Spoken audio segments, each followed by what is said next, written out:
A Stranger in Town, Chapter 1. Duke, my old half-German shepherd, half-something else, hunting dog lay on the wooden porch of the store. "Stay," I told the mongrel. I pushed the double door open and the floor creaked where it always did. The warm air felt good. It was 4 miles from home in what my pa calls Hill, Oklahoma to this little store in Hackett, Arkansas, and it was pretty cold today. I don't know where the state line is, but it is somewhere between here and there. Mr. Sanders, wearing his stained white apron over a sweater, stood leaning on the counter. I leaned the empty shotgun against the door jamb. I pulled off my ragged knitted gloves and stuffed them in my coat pocket. "Howdy, Ike," he said. I returned his howdy, and then I took off my hat since I needed to ask for credit again.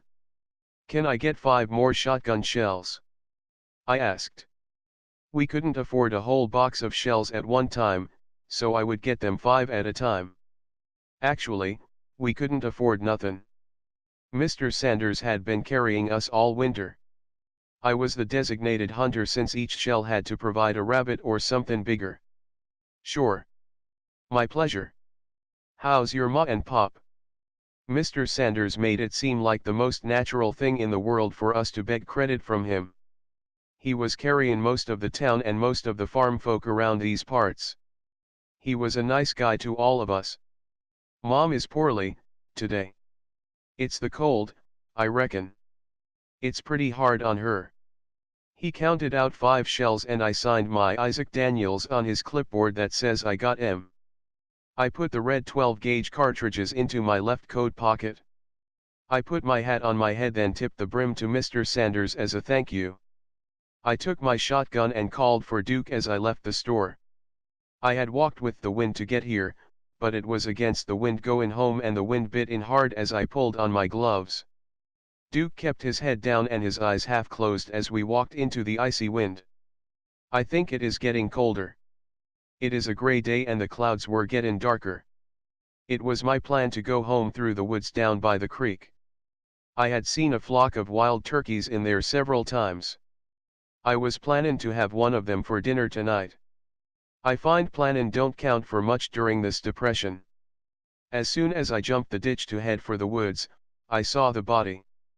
The man was dead, face down in the ditch. He had no coat.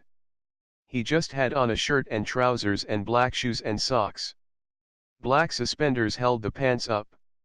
His shirt was clean white except for the blood stain on the celluloid collar. The blood was frozen and he was frozen. His hair looked to have been cut by a barber. I knew I was going to be late when I headed over to the sheriff to tell him about the body. I was hoping there would daylight enough to get a shot at something for dinner before I got home. An occasional snowflake came swirling out of the gray. Sheriff Braxton was locking up to go home early. He was not too happy to hear there would be outside work in the evening hours. "Can you go get Donnie for me?" the sheriff asked me. "I will meet you 2 down there." Donnie was the part-time deputy. "Don't touch nothing till I get there," he said as he unlocked the office to go back in. Donnie Braxton was Sheriff Braxton's nephew. Keep it in the family was their philosophy. Donnie lived in an apartment over the Dewdrop Inn and was the bouncer for the saloon in the evening. He pulled on a heavy coat and gloves when I told him about the body. He pinned his 6-pointed deputy badge on his coat since it was official business. We got to the ditch on foot as the sheriff pulled up in his Model A. Donnie and the sheriff climbed down in the ditch and pulled the body loose from the frozen ground. When they had the stiff man turned on his back and some of the leaves cleaned off his face, I told them I had seen him before. He was stealing pecans from our tree by the road. I told them. That was 2 days ago. It was warmer and he was driving a fancy car. I had my gun and I told him to stop. Pa saw what was going on and came down by the road. He looked like he knew the man. Pa said to him, "I see you are a travelin' man." The man looked mighty relieved and Pa told me to lower the gun off him. Pa told the guy he could have all the pecans that were on his side of the fence. The guy pulled out a pillowcase from the back of his car and started loading up on pecans. Pa went back up the hill. I think Pa saw the guy had on a Masonic ring on his hand. Pa is a member of the lodge here in Hackett. This guy told me his name was George. He invited me over the fence to look at his car. It was a Packard funeral car. It wasn't a hearse. It was like the family limousine. It had fold-down seats in back. The guy, George here, told me he was sleeping in and living out of the car. He said he won it in a poker game in F.T. Smith. There were little polished metal signs in the windows that said, Bowen's Funeral Home. There was no fancy car and no Masonic ring now. Just a frozen guy the sheriff and Donnie were trying to load in the back of the sheriff's car. It was hard for them to get his joints to bend enough to get him to clear the door. Finally, they gave up and stood him up in the rumble seat. Sheriff Braxton had some rope, so they tied him in place so he wouldn't fall out. They drove off with George kind of leaning forward over the top of the Model A. I decided against going into the woods as it was too near sunset. I would do good just to get a shot at a rabbit on the way home. Come on, Duke, I called to the dog. Snow was coming down lightly and the wind had let up a little. It was almost completely dark when I was crossing the last field of the hill we lived on. I heard a rabbit bolt as I approached. I fired more at the sound than anything I could see. The squeal of the dying rabbit told me I hit a target. Lack of scamper sounds told me it quit moving. Get it, Duke, I told the old dog. I was temporarily blinded by the flash of the 12 gauge. I daren't move till my sight returned. Like a lightning flash, my vision was frozen with a negative image of what I saw when the gun went off. I could see a shadow of the rabbit about a foot off the ground stretched out trying to run. It was amazing to watch the scene of the jumping rabbit slowly fading away. Duke took a whole minute of zigzag to locate the rabbit. I guess he was temporarily blinded, also, but he managed to bring it to me. At least we would have supper tonight, and I would have a tale to tell about the dead, frozen stranger on the edge of town. I had burned more than an hour getting back home at a slow trot. Supper would be very late, but at least there would be supper. I heard Izzy running and calling Ike, Ike. Mom's dead. Izzy cried. Izzy, my little brother, had been waiting for me on the porch since he heard my shot at the rabbit. He had been crying. That was clear from his face. Izzy was 9. I picked up Izzy and started to carry him home. He was by far the youngest of us 4 boys. What happened? I gasped. Pa came out on the porch as we approached and put his hand on my shoulder. You know your mom has been sick for a while, he said. This recent batch of cold put her to bed. She died of consumption this afternoon. We knew she had it since last spring. It was her idea that we did not tell you boys that she was likely to die. Doc said we should tell you, that all of you were old enough to know. Pa looked at Izzy when he spoke this last bit. You all know now, I guess. Pa kinda patted my shoulder. I followed him and Izzy inside to see Mom. Izzy and Pete and Sam and Pa had already taken care of Mom. They had cleaned her up and put her into her best dress and her white socks with the little flowers embroidered on the ankles. Izzy had brushed her hair. She liked for him to do that when she didn't feel well. Pa had laid her on a rough sawn plank laid between 2 chairs. They had tied her hands together so her arms wouldn't fall off the narrow plank. They tied a scarf around her jaws to the top of her head to keep her mouth closed. We will take her to town tomorrow. Does anyone feel like eating? Pa asked. We all agreed food would not be too good right now. I took the rabbit outside and gutted it. I tied the rear legs together with a leather thong, and hung it up on a post on the porch. It would keep fine in this cold. Washing the rabbit blood off my hands hurt in the frigid water I drew from the pump. We got ready for bed mostly in silence. Izzy sobbed quietly when he covered Mom with a blanket and tucked it around her chin. Pa asked when he climbed into bed why I was so late. I gave him the news about the stranger who took our pecans and who was frozen stiff headed to the undertaker's. Jesus, what a day. Pa said. They must have killed him for that nice car he was driving. They took his mason's ring, too. I told Pa. Taking Mom to town, Chapter 2. Pa woke up first, but his rustling around got the rest of us up. Seeing Mom still on the plank, unmoving all night and not waking up now was a jolt. It really brought home how final this was. Pa came in with a bucket of cold water from the pump. We all took turns washing the sleep from our eyes. Izzy was lucky to be last today. The water was not so brutally cold when he filled his basin. I could see him crying a little as he washed his face. He was the youngest and took care of Mom inside while the rest of us worked the farm. His life would change the most. Izzy asked, "What about school?" "School will get along without you until we get your mother buried." Pa explained. "If we get time, Ike or Sam can go by and get assignments. Mostly, you can make up your assignments as you get time." While Izzy washed, Pa was already dressed and outside hitching Sue, our mule, to the flat wagon. By the time Izzy had crawled into his clothes, Sue was making grumpy morning noises about the unexpected chore in the cold this morning. Pa came in and spoke to us. "We will take your mother on that plank. Izzy, take that blanket and spread it in the bed of the wagon. Sam and Ike, take the head and foot of the plank. Pete and I will walk on the sides holding onto the plank. The main thing is to keep the wood level so you Mom don't roll off. Getting out the door will be tricky. I will go out first, Pete. Then we will move the plank to the other side of the jam so Pete can come out. Okay, boys, let's be careful with your mother and go slowly so nobody trips." Mom didn't weigh anything. Any of us but Izzy could have scooped her up like a baby and carried her that way. But this way let each of us help her to the wagon. I remember Pa had to do this with each of his parents. Someday, I might carry Pa the same way. We did it the way he said. When we reached the back of the wagon, Sam put the head end in and hopped up in.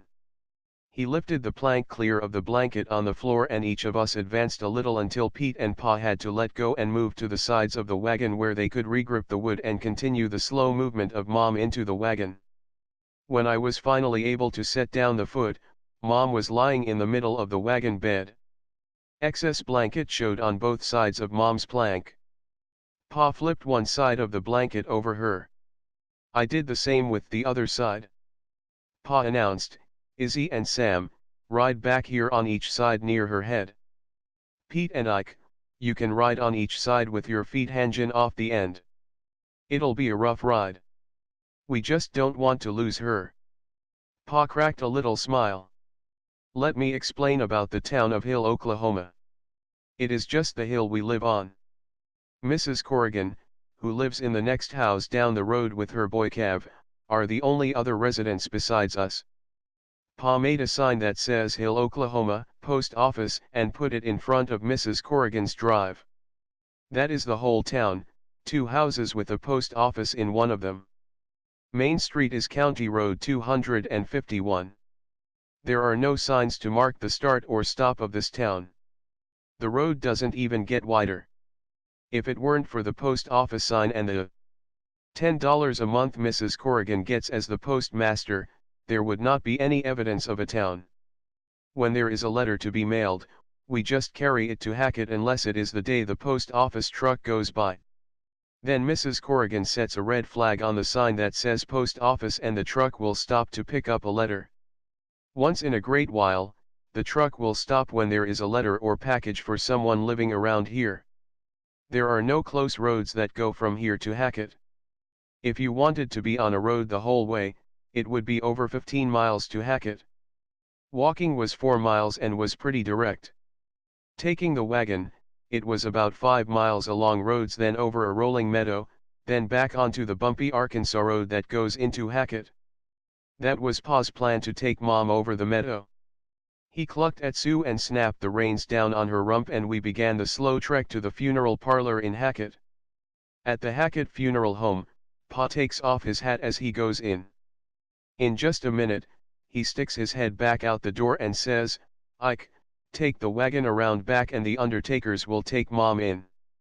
Then all of you come back around here. We have some questions to answer. After pulling the wagon around the building via an alley, I tied up the mule and knocked on the door. Two men in rubber aprons over black vests and trousers come out and take Mom into the back of the funeral parlor. You could tell they were practiced and had no trouble working together to carry an awkward load.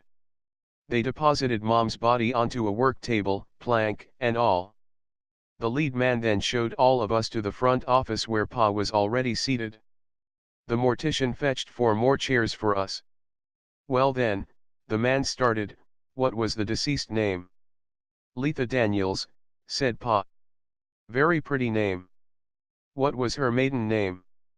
So, Pa and the funeral director went back and forth discussing every aspect of Mom and her family and where all the relatives were and what church and which Masonic guild and what sort of coffin would she want? This last question caused all of us to adjourn to the casket room to look them over.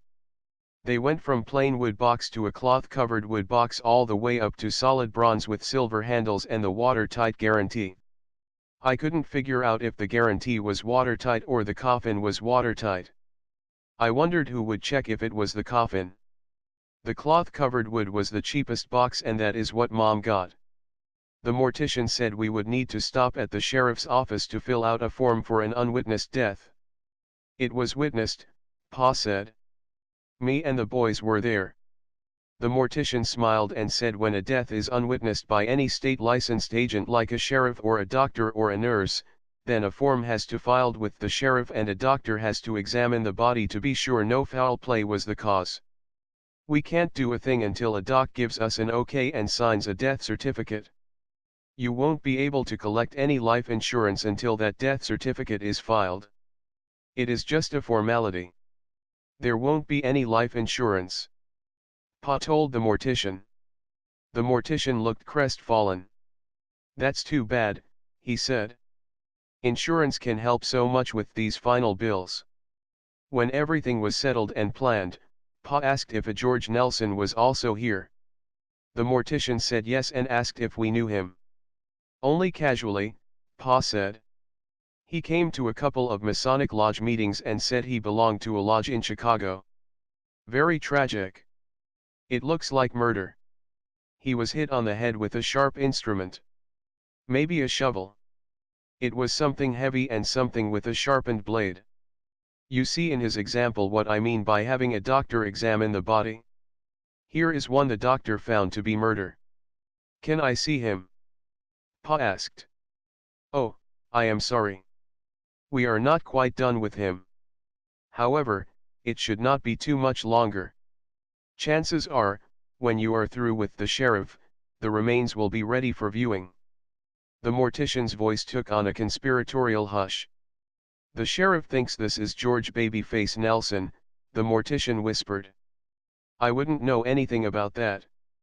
I saw him exactly 3 times in 6 months. All of those had to do with him being a Mason. Pa told the mortician. Pa shook hands with the funeral director. Can we leave the wagon in back? Pa asked. Don't worry about it. The undertaker said. If we get another customer, we will move your wagon for you. That is, if that old Jenny of yours is friendly. She'll move for you. She's not skittish or anything. Pa said. Her name is Sue, Izzy added helpfully. The 5 of us headed over to the sheriff's office. Everyone was talking about the undertakers and telegrams to the relatives and newspapers near the relatives and what the obituary would say. Letha, neighbors, Daniels died Thursday, November 7 near Hackett AR. Funnel will be Tuesday 10 a.m. First Bap CHCH in Hackett. Burl will be at Vinita Sem following service. 3 abbreviated sentences were the obituary that summed up my mother's life. Of course every letter cost a penny and that times the 3 telegrams to 3 towns it would go to tell all our relatives about the service. As we walked, I dropped an arm around Izzy's shoulder and asked him how he was doing. He looked up at me and said he was glad Mom was in a better place and wouldn't feel the cold anymore. Thanks for being so brave about it. I told him. I noticed for the first time in a long time how different I looked from my brothers. All of them and Pa have sandy blonde hair. My hair was black. I had to shave my black beard every morning. It was a dark shadow on my face again by supper. Pa and the older boys could go a week before stubble showed fine hair on their faces. My skin was dark, almost Indian looking. All of them were fair. My pa said Mom had Indian in her. It was the joke in the family that I was the black sheep. I really stood out today walking with 4 blonde men to the sheriff's office. Ike, I certainly am glad to see you. Sheriff Braxton greeted us. He was older muscular man who was thick in the middle. People got out of his way whether he was dressed as a sheriff or not. I was sure sorry to hear about your ma. Mighty tough on the youngster, I bet. He looked at Izzy when he said the last bit. News travels in a small town. Nothing happens that the sheriff doesn't find out about pretty quick. Come in and let's get the paperwork done. I will need to borrow Ike to go to Ft. Smith this afternoon or tomorrow. They caught the guy that likely killed our friend, George Nelson. Bowen's his name. He originally owned that fancy car Nelson had and Bowen was back driving it again. I heard Ike say that he saw the car when Nelson had it. We need him to look through it to see if he recognizes anything as Nelson's that can tie Bowen to the murder. Pa said either day was okay with him, and it was up to me if I felt like going today or tomorrow. I said today was okay to get it over with. Ft. Smith is about 25 miles north of Hackett. It is a dusty ride anytime. Pa and the sheriff filled out a couple of forms. To tell you the truth, the sheriff said. Doc is likely over there looking at Letha now. In small towns things get done when they are needed. You men can go if you want. Ike, if you are ready for that trip to Fort Smith, we can be back by dark if we head out now. Zach, I will bring Ike by your place when we are done. No need for him to walk those miles back home. Zach is what people called my pa, though his real name is Isaac Willard Daniels. I am really named Isaac Wesley Daniels. That is why I am Ike. So, nobody will mix up names of me and pa. It is a funny thing about Bain named and Bain called. Ft. Smith, Chapter 3. I got into the sheriff's Model A and he climbed into the driver's seat. The whole car leaned to his side as he entered. I might have mentioned he was a big man. We will get us something to eat in Ft. Smith and the state can pay for it, he said. He smiled at the thought of a free lunch. I know a place that has chicken fried steak. You'll like it, the sheriff promised. The trip was dusty and bumpy until we got to Highway 70. It was paved, mostly, except for bridges and detours. It seems like roads are never finished being built and repaired. We got to the courthouse that also served as the city jail. It was once a prison for the whole Indian Territory. A Hanjin judge famously meted out justice here, executing over 80 people during the 1800s. We only recently slowed down. 22 more people have been dropped off the front of the scaffold since Judge Isaac Parker laid down his gavel and own mortal coil. 2 other less famous judges helped feed the gallows after Judge Parker died. 2 iron gates swung open for us. We drove through an arched portal in the thick stone wall. Where we parked, we were in front of a long scaffold of 6-position gallows. 6 people could be executed at one time in this little factory of punishment. The trapdoor was really the whole front edge of the platform. You could probably put more men up there at once because the 6 nooses had plenty of room between them and the beam where the nooses were hung was a continuous long piece of wood. Those nooses are just for show. We haven't had an execution here since 1896 when the Indian territories were broken up into tribal lands. Sheriff Braxton told me. The prison at Varner takes care of all the hangings now. Right next to where the sheriff parked was the infamous Packard funeral car. We ignored the Packard for the moment and went inside the courthouse. The sheriff was shaking hands with everybody he met. He asked direction from a pretty secretary and we were shown into a big office. Ah, yes. Is this the lad that found babyface Nelson dead? Great work, son. We really appreciate you doing your civic duty. It was like he was congratulating me for rubbing out George Nelson, myself. All I did was find him. I told the glad-handing stranger. Right you are, boy. I am J.C. Coombs, district attorney round these parts. Glad to meet you, Ike Daniels, I said, Isaac Daniels to be precise. I said as he pumped my hand. Good, good, excellent in fact. Very glad to meet you, he gushed. I hadn't heard so many empty words since the church sermon last week.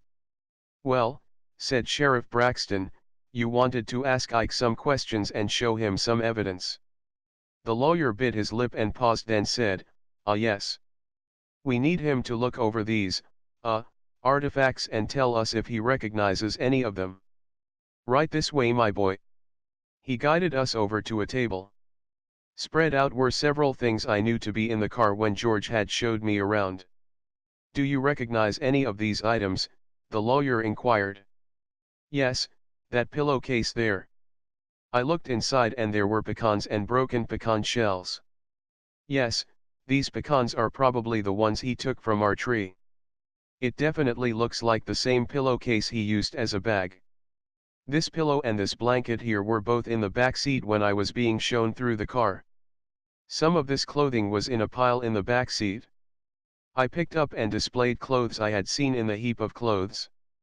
There was a bloody shovel leaned against the table.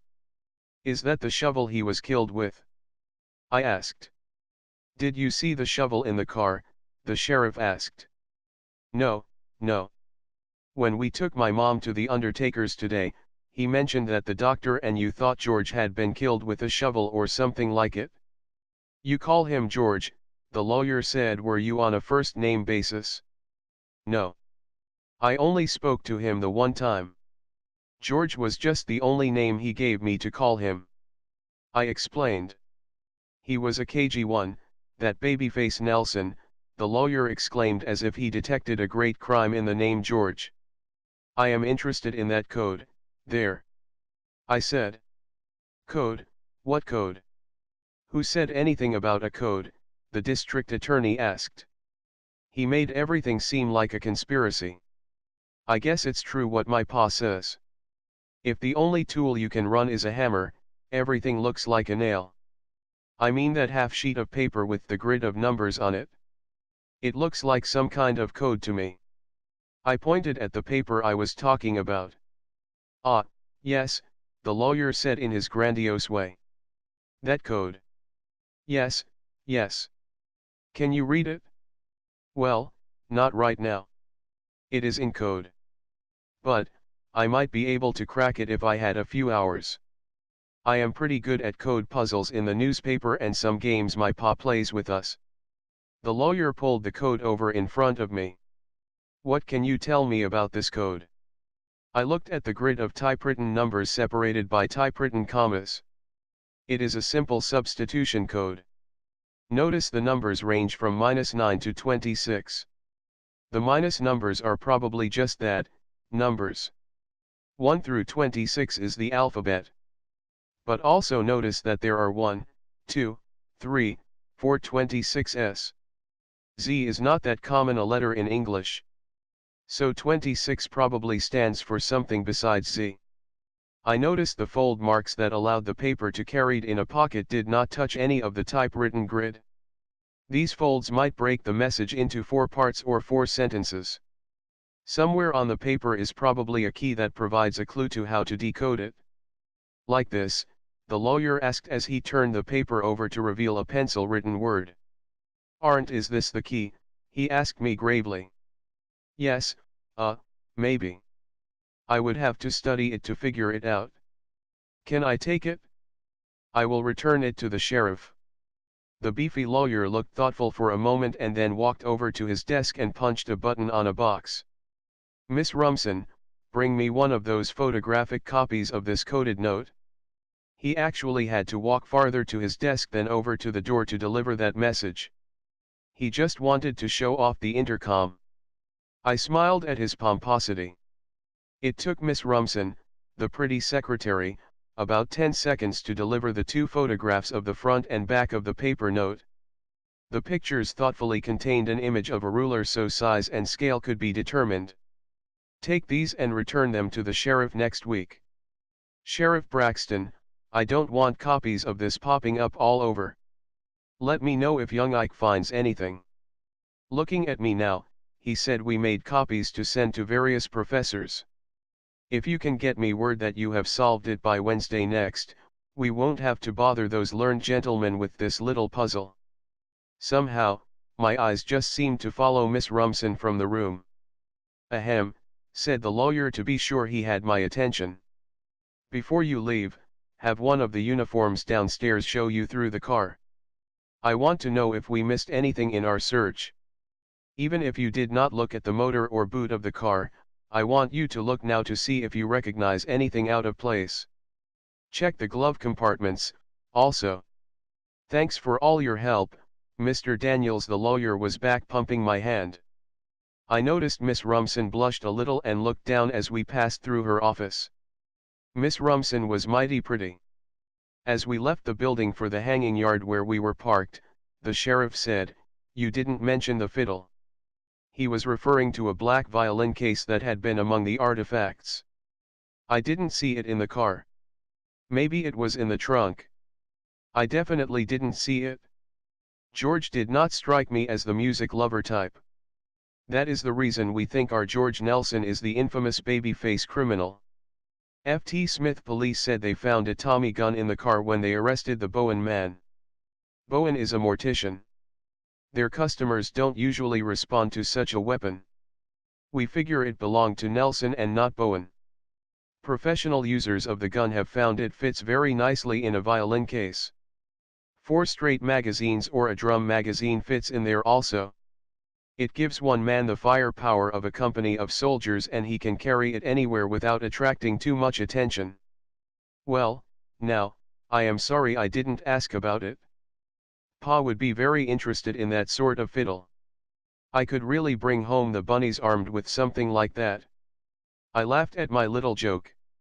Well, you might find rabbit stew not tasting so good dosed with so much lead.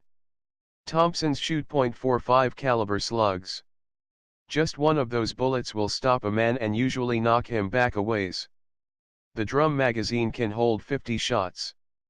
There might not be too much of your rabbit left for the stew pot. It was the sheriff's turn to smile, thinking about bunny puree. We found a uniformed policeman to supervise our tour of the car. He was in charge of police evidence, and that's why the car was being stored in this locked courtyard. We took our time. We pulled the folding seats out from under the front seats and set them up in various configurations. We opened every little cubby. We lifted the rear stationary seat and found a penny and some trash like gum wrappers. The sheriff was talking to the F.T. Smith copper. I noticed inside one double mint wrapper was a pencil-written grid of numbers similar to the typewritten note. I secreted it into my breast pocket of my flannel shirt. I figured I would do them the favor of translating it before I gave it to them. When every part of the car's interior had been explored, we turned to the trunk. Right off, I could see dried blood and a little rusty spot. I figured this is where the shovel was found. I pointed it out to the evidence man. I knew his name then, but I can't remember it now. He said he had it noted for the trial. Nothing else was visible in the trunk or spare tire area. The engine of the Packard was astounding. It was a V engine, and I counted 16 spark plug wires. I couldn't tell if it was double ignition V8 or truly a V16. The sheriff assured me it was a V16 capable of more than 100 miles per hour if the roads were straight and smooth. That's another reason we thought it might be Babyface Nelson using this car. Criminals generally tend to a fast getaway vehicle, and this baby is nothing if not fast. The sheriff beamed a little as he described the power of the car. It would really leave my old Ford in the dust. The sheriff's car had a small inline 4-cylinder engine, so this Packard would have about 4 times the power of the sheriff's car. The last thing I did was crawl a little ways under the car. I saw nothing under the running boards or around the frame that seemed unusual. We thanked the evidence man climbed into the Model A. It makes you wish we could drive out in that Packard, the sheriff lamented as we tooled out of the arched gateway. Let's see if we can find that chicken fried steak, shall we? Breaking the Code, Chapter 4. When the sheriff dropped me off at home, it was coming on dark. I told Pa and my brothers the news of the day and heard about their day in town after I left them. It surprised me to think about leaving Mom at the funeral parlor. It seemed so long ago, though it was just this morning. Finally, I told them about the code and showed them the photographs of the coded paper. It's a good thing you know so much about codes, Pa. I told my father. Well, I will tell you something I did not tell the sheriff. Pa said. I believe George Nelson was never a Mason at all. That is why I didn't hang around him at the pecan tree. He didn't know anything about the Masonic traditions or stories or degrees. Whenever he ran across a Mason or came to a lodge meeting, he only wanted help decoding that paper.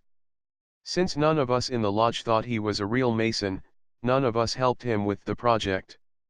But, it looks like I will get to take a whack at it now. Let's get started, I gushed. Hey, I want to help, too, Sam chimed in. Pa held up both hands like he was stopping a team of bolting mules. Let's wait till morning. I find I can think clearer after a night's sleep, and we won't have to pay for candles or kerosene in the morning light. Changing the subject, he added, Izzy turned that rabbit of yours into a good stew. Tastes like one your mom would stir up. Are you hungry? They had left the stew simmering over the coals so it was still hot. Izzy had added carrots, potatoes, and some onions. The little bit of rabbit meat went a lot farther mixed with potatoes. I scraped my bowl to get it all. Pa was right, it did taste like Mom's cooking. The next morning, we woke up to about 4 inches of snow. You could tell without looking when snow blanketed the cabin because it was so quiet. You could not hear any of the birds or wind noises that usually accompany morning. Izzy had his nose against the glass of the window. It is still snowing, Izzy said. Looks like kind of a day off. Pa said. Pete, why don't you take the shotgun down to the woods and try your luck? Ike says there is a flock of turkeys in there and one of those would make several meals. Izzy, did you watch your mom bake enough bread to get that done yourself? Both boys answered with a respectful, yes, sir, to Pa's suggestions. Izzy was already dressed. He pulled on his coat and went outside to fetch some kindling and firewood for the stove. Pete was looking for his thick wool socks to make hunting on snowy ground more bearable. We all had toast and tea for breakfast. Mom always said, toast and tea are just bread and water, but a little bit of warmth makes breakfast so much more civilized. Toast and tea was what Mom would want. Honey helps too, I thought to myself. I liked honey on the sourdough toast to take some of the sour out of it. I never really liked the sourdough bread Mom made, but it looks like that is how Izzy will make it too. I will keep my eye on the honey jar. Pa drank the tea out of deference of Mom today. But then he set a pot of coffee on the coals of the fireplace to warm up. Coffee will help us with the code, men. Pa told us. Pa got us a tablet of paper and some pencils. I pulled out my jackknife and put a point on the flat pencil Pa handed me. Sam and I worked on copying the photograph numbers and commas onto a sheet of tablet paper. Sam sat beside me trying to get a good look at the photographs and did the same for his worksheet. Pa was counting the instances of each number. Since E is the most commonly used letter in English, usually, the number that occurs the most often is equal to the letter E.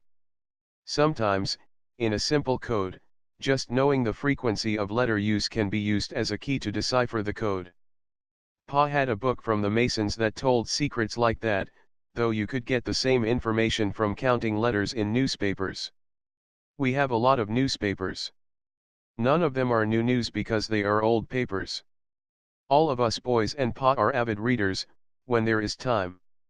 Whenever Pa goes into Hackett or down to Mrs. Corrigan's, he brings back a stack of papers that various people save for us. Right now, there are 2 big stacks of newsprint waiting for sunny weather when we can read a little in the evenings. Since it is snowing today, if we get our puzzle solved, we will all get some reading time. Hey, PA. I said. He looked at me impatiently. I am trying to count here, he said. Okay, it'll wait. Sorry. He picked up the count where he left off. After a few more minutes of counting and transcribing, Pa asked me, okay, what is so important? You know this word aren't on the back of the note? I was thinking.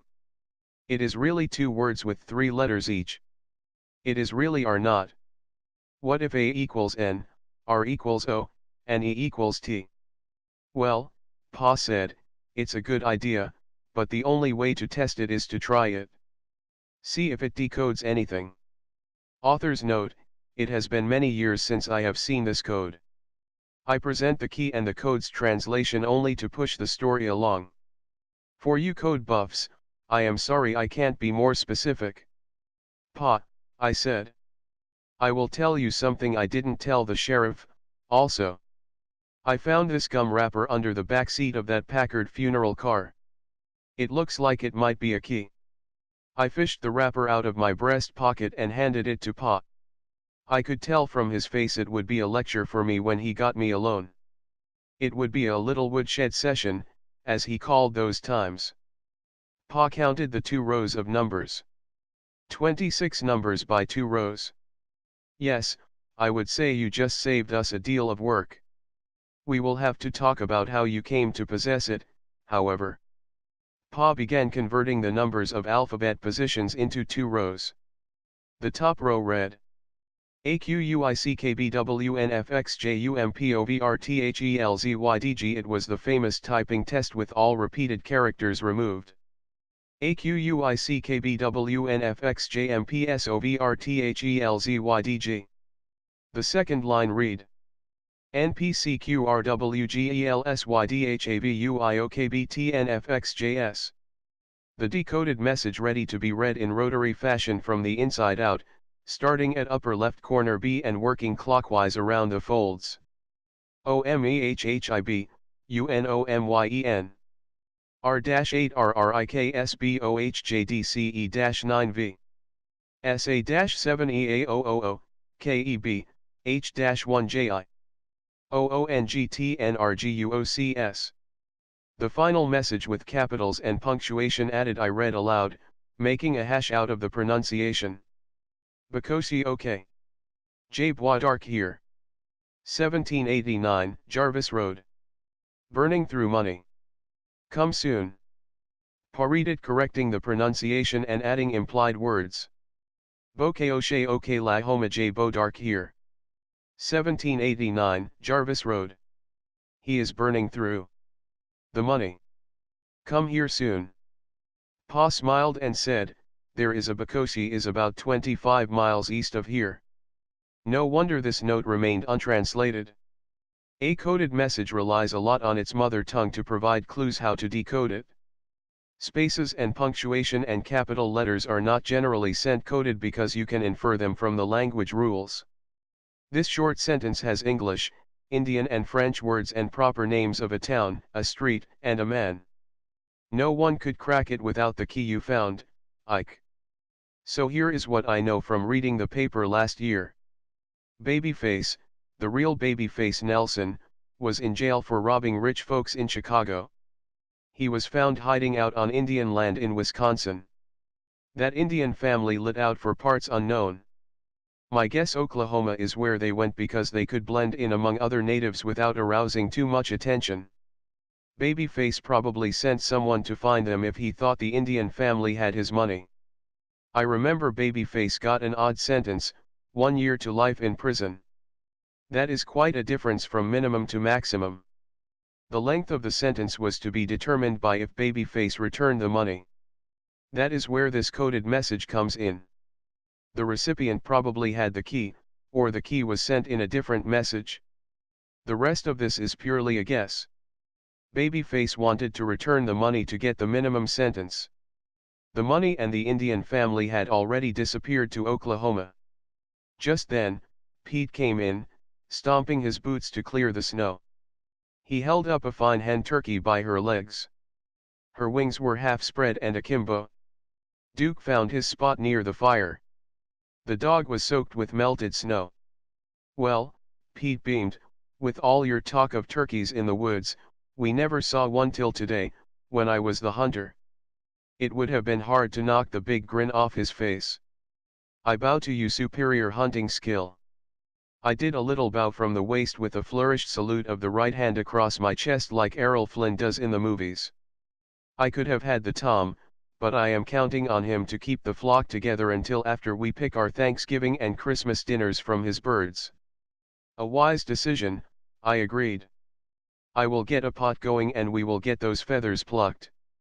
I went outside with the big stew pot to fetch some water.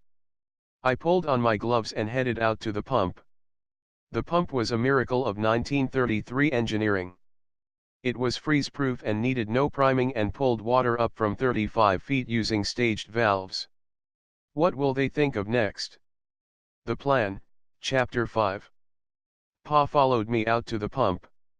"Come on," he said. "Let's have that little talk down at the barn." I put the pot down by the pump. The snow scrunched underfoot as we walked to the barn. When the wind was shut out of the barn by closing the stable door, our breath made a cloud around us. Sue looked at us without comprehension. I was dreading what Pa would say to me. "This probably won't go like you think it will." It was okay by me to keep that code key a secret. We couldn't have cracked it without it the key, so it will be a benefit to them. "Let me take this a different direction." Pa continued, "We will likely lose the farm in the spring. Prices for crops barely pay for the seed. We are up to our neck in debt. We haven't made a payment to the bank in 3 months and we have had several expenses like the well last year and now, your mom's funeral. Now the bank doesn't want the farm and there are not exactly people standing in line to run a farm in Oklahoma, but when it is time to put crops in and catch up on payments both hitting at the same time. Well, you get the idea.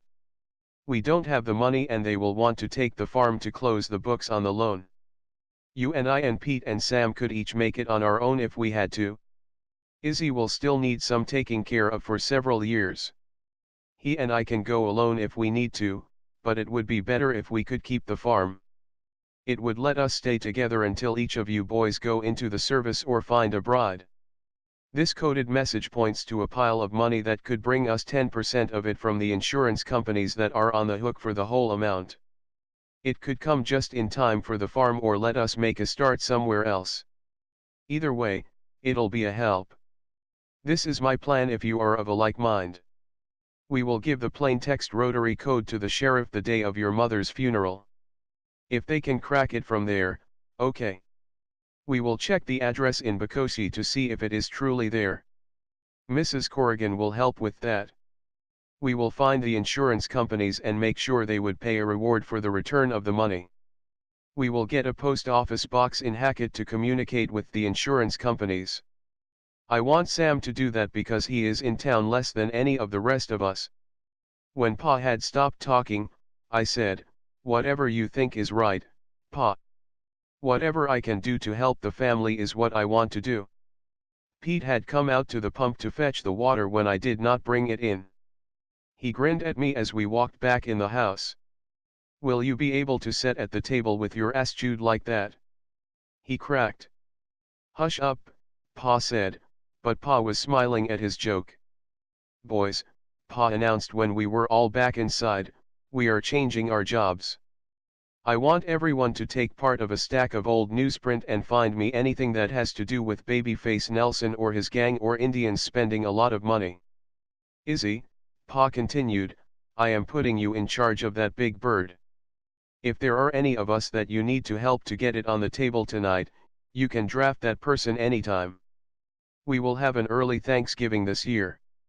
We all kind of cheered at that last announcement.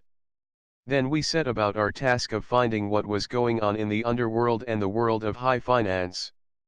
Pete soon had on dry socks and shoes and pants, and his hunting clothes were drying by the fire. He made Duke mad when the melting snow from his pant cuffs dripped on Duke's head.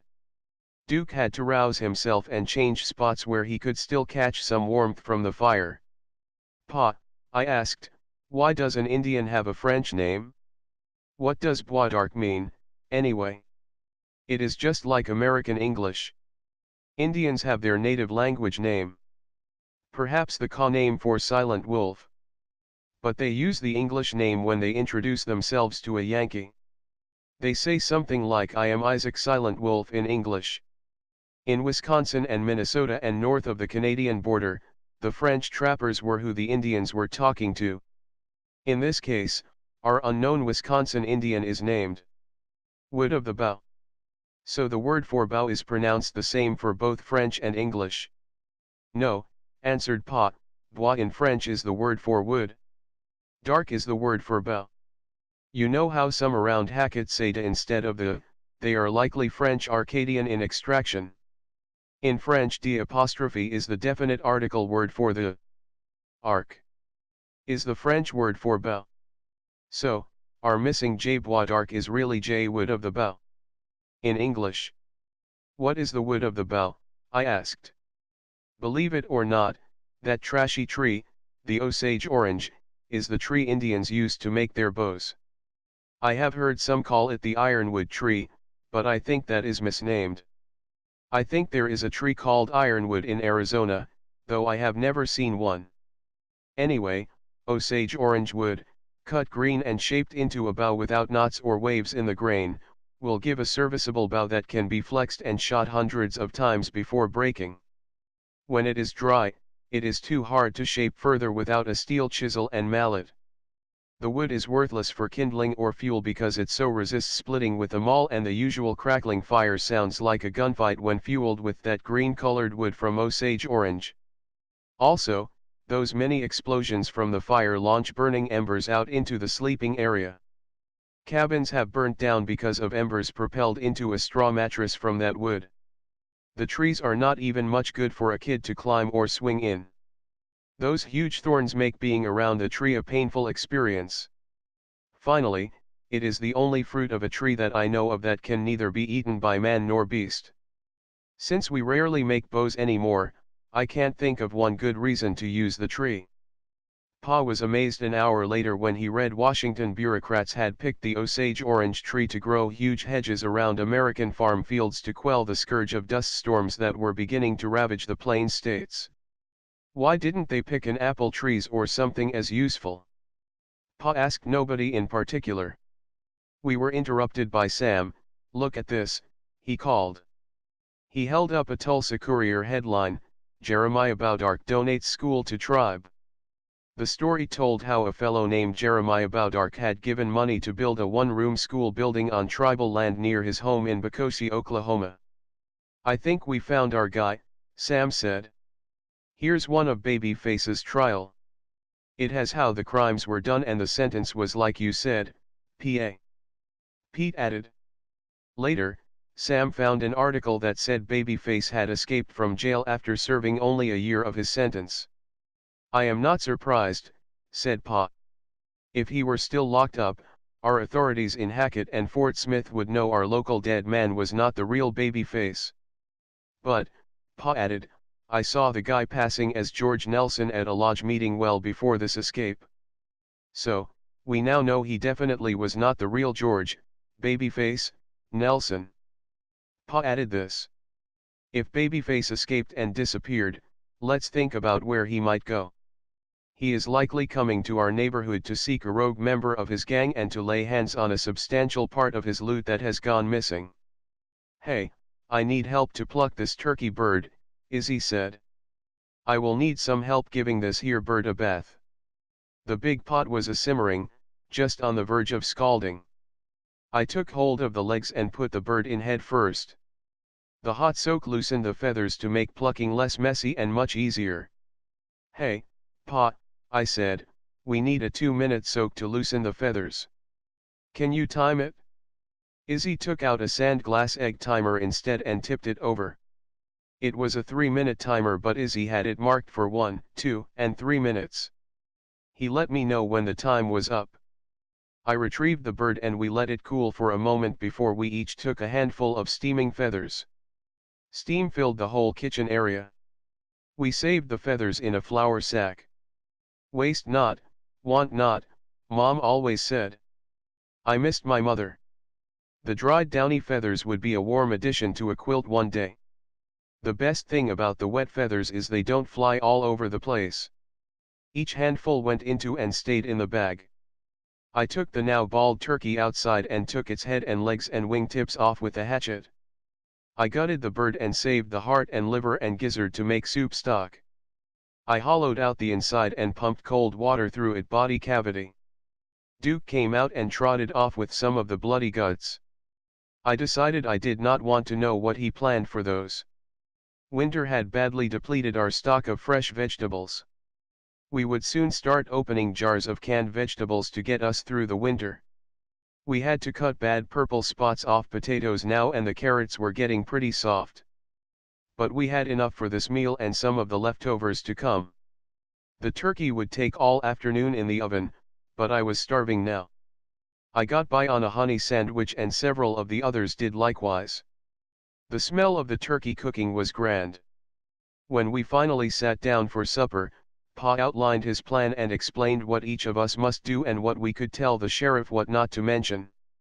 Izzy asked why we would turn in a man doing good work with stolen money. Well, it's not his money. Just because the insurance company paid it doesn't make it right. The money he is giving away belongs to everyone that ever bought insurance from those companies, and people in the future will have to pay more for insurance because of his actions. We couldn't afford insurance for your mother's funeral because it was too expensive. It is convoluted, but what's right is right. We should do the right thing and maybe we will be rewarded for it. Pa went further, telling how he expects the bank to take the farm back in spring if we can't catch up on the payments.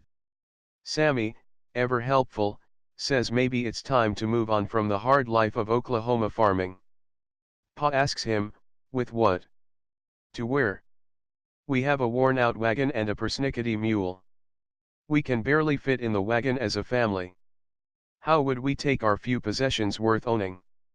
Sam sat quiet for a moment, then Pa added, if we decide to walk away from here, at least we would have a little pocket money to get us started in whatever town we settle in. After supper, we worked to clean up from the big meal. The house got dark quickly as the sun dropped behind an adjoining hill. The snow had stopped and the sky was clear and stars looked down brightly. I decided to take a little time out by the barn. Pa came down later. When it gets clear like this after a snow, the temperature plummets during the night. Clouds are like a blanket that keeps the earth warm at night. Yes, I said, it is cold, but God, it is beautiful. The band of the Milky Way ran overhead. Taurus was looking down with the bull's big red eye.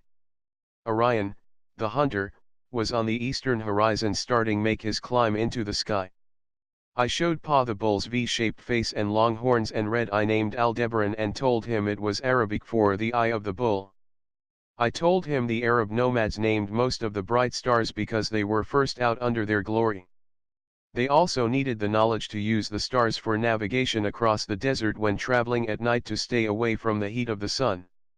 The Arabs have the prefix al as their definite article, just like the French d'apostrophe.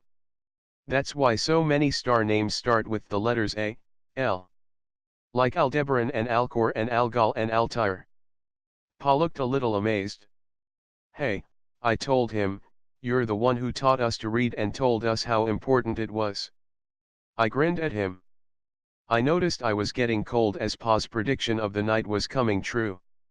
Hey, Pa, how come you never invited me to any of your lodge meetings? Pa answered, to be one, ask one. It is our Masonic slogan that reminds us, one, not to recruit, and two, to welcome any that come seeking the knowledge we might have. Are you asking? I had been amazed all day at my father's wealth of knowledge beyond what an Oklahoma farmer would have. Yes, I guess I am asking. I said. We both loaded up with an armful of firewood as we went back in the house. We knew it would be a cold night. "K'men Duke," I hollered before shutting out the cold for the night. Mrs. Corrigan's Jalopy, Chapter 6. The next day dawned bright but cold. All the windows had frost crystals lacing the glass panes. It was inordinately bright in the cabin because of the sun reflecting off the snow coming in the windows, also. The frost acted as a diffuser to spread the light everywhere. We began our morning routines. One good thing about Mom not being here, there was no line at the outhouse.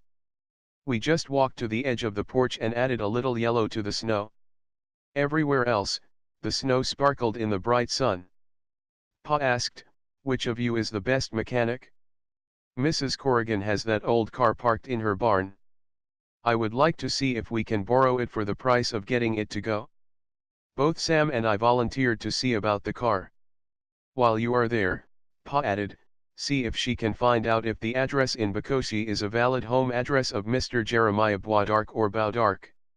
Use either spelling or anything close. Pete, that leaves you to go to Hackett to their post office. I want you to rent a post office box in the name of William Neighbors. That's your uncle's name and he might need the box for information about your mother. We might need it too. Let me know the box number as soon as you can, Pete." Pete put on his boots and warm socks. "Yuck," he said, "one of my socks is not dry and it feels sticky and cold." "Don't worry," I told him, "both of them will need drying again tonight. Make sure you don't freeze anything important." I joked. Pete started his trudge off in the snow. The extra cold snow squeaked with each step and the sound faded away as he vanished into the distance. I went out to the barn and collected some basic tools. "Pa, we are gonna need some gasoline and oil for that buggy." I got 2 gallons of white gasoline for cleaning parts. Pa reported. "Oil might be a problem. I only have 2 quarts. I gathered up the gas can and oil jars. We headed down to Mrs. Corrigan's farm and post office to see what it would take to breathe life into her flivver. The 2 of us were gathered on her porch in the bright sunlight. When Mrs. Corrigan came to the door, she said, "Oh my boys, I was so sorry to hear about your mother. Is there anything I can do?" "Yes, ma'am. Pa would like us to ask if we might borrow your car. In return we will get it running for you and fill it with gasoline and anything else it might need." "My yes. You are welcome to use the car. It not that it doesn't run, it is just that one wheel is off." "Just a second. Kevin." She hollered for her son. "Kevin dear, take these young gentlemen to the barn and show them your father's automobile. Help them to get it going for the road." Kevin was delighted. He had been told not to mess about with the car. When we saw it, we understood what she meant. There was a dusty old Rio sedan with one rear wheel off and a sawyer's kit attached with a long flat belt to a wide pulley where the rear wheel should go. Pa was a sawyer until the pine trees were all gone. Now there is nothing left around here but wood too hard and gnarled to feed into the saw. Kevin said, indicating the huge 36-inch saw blade and the steel wood guides that would let an 18-inch board be sawn from a trunk of that diameter. "Will it start?" I asked Kevin. "It did last summer," he said. "I tried to slide the wide belt off the wheel pulley, but it was too tight for me to budge." Kevin said, "The blocks it sits on are wedged to keep the belt tight." He retrieved a wooden mallet and knocked a wooden wedge off the front frame and the belt relaxed a little. 2 more wedges removed put a noticeable sway into the belt length. I was able to slide the belt a little, but was still unable to remove it. Kevin said, "We need to remove the rear pulley before we can get the belt loose. We also need to unhook the handbrake for the saw and rehook the handbrake in the car." I could see what he meant. This system used the car's own rear brake as a brake for the saw blade. A long cable ran under the car from the saw operator's station and attached to the drum brake. Kevin showed us where the lug wrench was. "I am not supposed to touch those nuts on the pulley," so I will let you handle that, Ike. I took a bite on the wrench, but when I turned it, the pulley just rotated. Kevin, can you put the brake on the saw? I need this pulley held tight to get it off. Kevin operated the brake lever, but he was not strong enough to set it firmly. So, I went to the lever and pulled it another 3 clicks. I hoped that was enough. Now, I was able to loosen the 5 lug bolts that held the pulley in place. The pulley was catawampus as the last bolt came loose and the belt and the pulley dropped to the straw-covered floor. The wheel presented another problem. The 3 tires that held up the car were kept inflated. This one that was hanging on the wall of the barn was completely flat. "Do you have an air pump?" I asked Kevin. "Sure," he said, and he ran up to his house. Soon, he returned with a bicycle tire pump. "It's better 'n nothin'," I said. And, I set about airing up the tire for the Rio. Once the tire was hard, I made a trip around the other 3 tires and added a little air to each to bring them up to a similar pressure. "I'll put a pressure gauge on them when we get to a filling station," I told Kev. I released the handbrake and showed the other boys a trick Pa had showed me. I started each of the bolts into the wheel hub. Then putting the wrench on one bolt, I spun the wheel forward. As the wheel rotated, I held the wrench still, using it instead as a crank to spin the wheel faster and faster. Then I braced myself for the bolt to hit bottom. I held the crossbar of the wrench and the momentum of the spinning wheel socked the bolt down tight. The straining metal screeched into place. I tightened the lugs in a star pattern, repeating the rotating wheel trick 4 more times. So there was the car with 4 wheels, but one was still off the ground. The rear axle sat on a concrete block that was firmly planted on the barn floor. "Do you have a Zach?" I asked Kev. "Maybe," said Kevin. "See that hole in the concrete? My pop uses a pipe to tip that block and to move it back and forth. Now, where did he put that cheater bar?" Kevin found a long steel tube leaned against a stud of the barn wall. He slid the bar into the concrete, but could not lift it to move the car. Sam and I joined him in the effort, and the car tipped up and slid off the concrete block. It very slowly rolled forward until it reached the end of the slack of the saw's brake cable. I rolled the car back a little to get some slack in the brake cable. I crawled under the car to see how it was attached. I could not pull the cable from its anchor points. "Sam, hand me that flat screwdriver." When I had the tool, it was easy to pry the end of the cable from the anchor point and the cable housing just fell out of its holder once the end was free. The car's handbrake cable had to be reattached. I looked to the left rear wheel as a guide.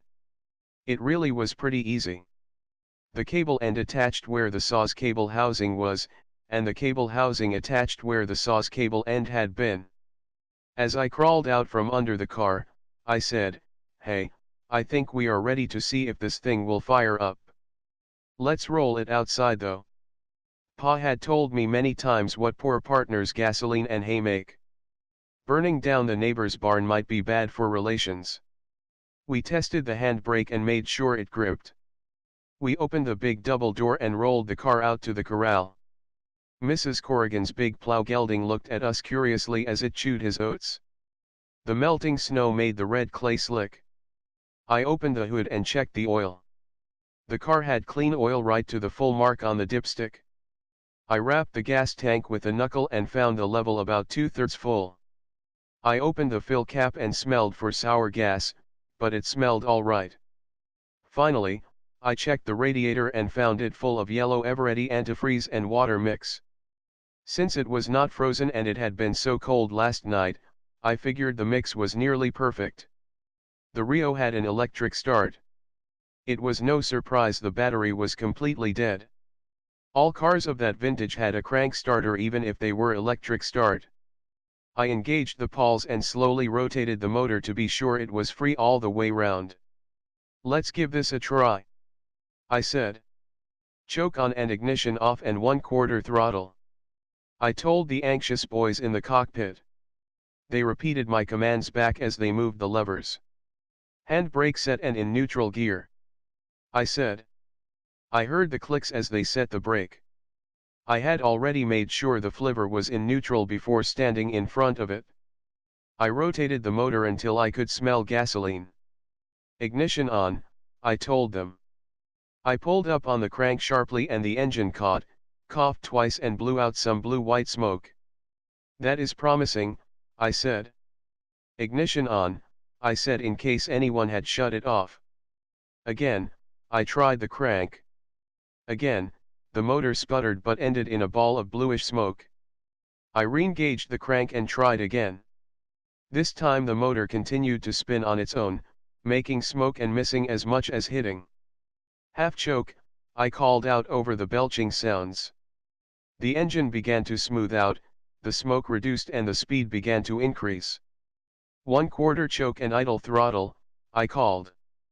The engine began to actually sound good, hitting on all 4 cylinders. The speed reduced to idle. I let it warm up a little more before trying its gears. I took the wheel. Kevin opened the corral gate. Sam was riding shotgun. We eased the little car out of the corral. The narrow wheel slipped a little, throwing red mud up on the barn wall. Once the vehicle was fully on the snowy grass, we moved pretty good up to the house. I pushed the choke completely off and set the parking brake. The car was ready to roll. Kevin had secured the gate and was running after us. We went up to Mrs. Corrigan's door and thanked her and Kevin for their help. I will see about getting that battery up to snuff, ma'am. I added. Also, ma'am, Pa would like you to check if this is a good address in Bocosi. Mrs. Corrigan invited us in while she checked a big book marked Oklahoma down its wide spine. I can't tell you who lives there, but it definitely is in the range of a good address on that section of Jarvis in Bocosi. I would say it is a good address, she advised. The warm air in the post office felt good after working so long in the corral and barn. Do you have addresses for these insurance companies? I asked, anticipating Pa's next wish. She looked in a big book named Illinois One on its spine. After a few minutes of perusal, she said, "Look at that, 2 different companies with almost the same address. They are in the same building just with different suite numbers. I bet they are the same company doing business under 2 different names." I wrote down the company addresses in Chicago and thanked her again. "We will take good care of your car, ma'am," I assured her. Sam and I were out the door. It was not even noon yet and we had a working car.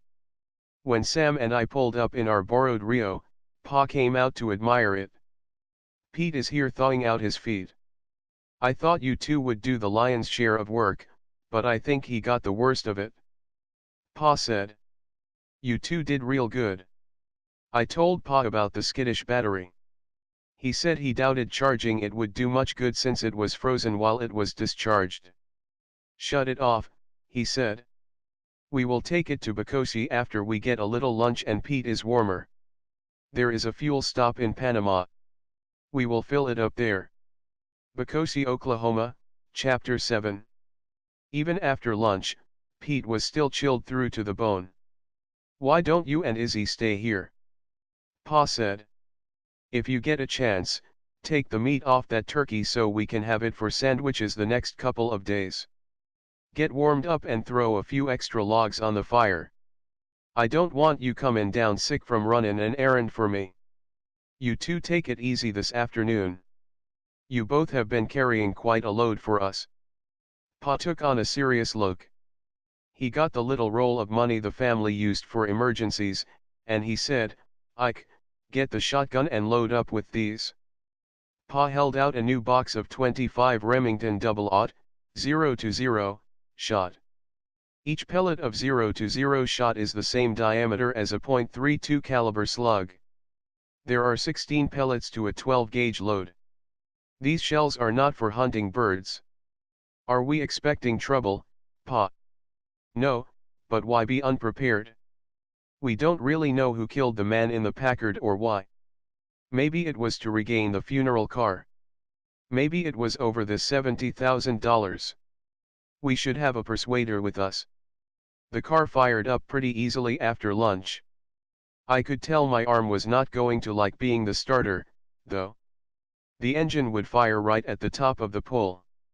If I did not keep pulling to get the flywheel past center, it would backfire and yank my arm. It took 2 good pulls each time to start it.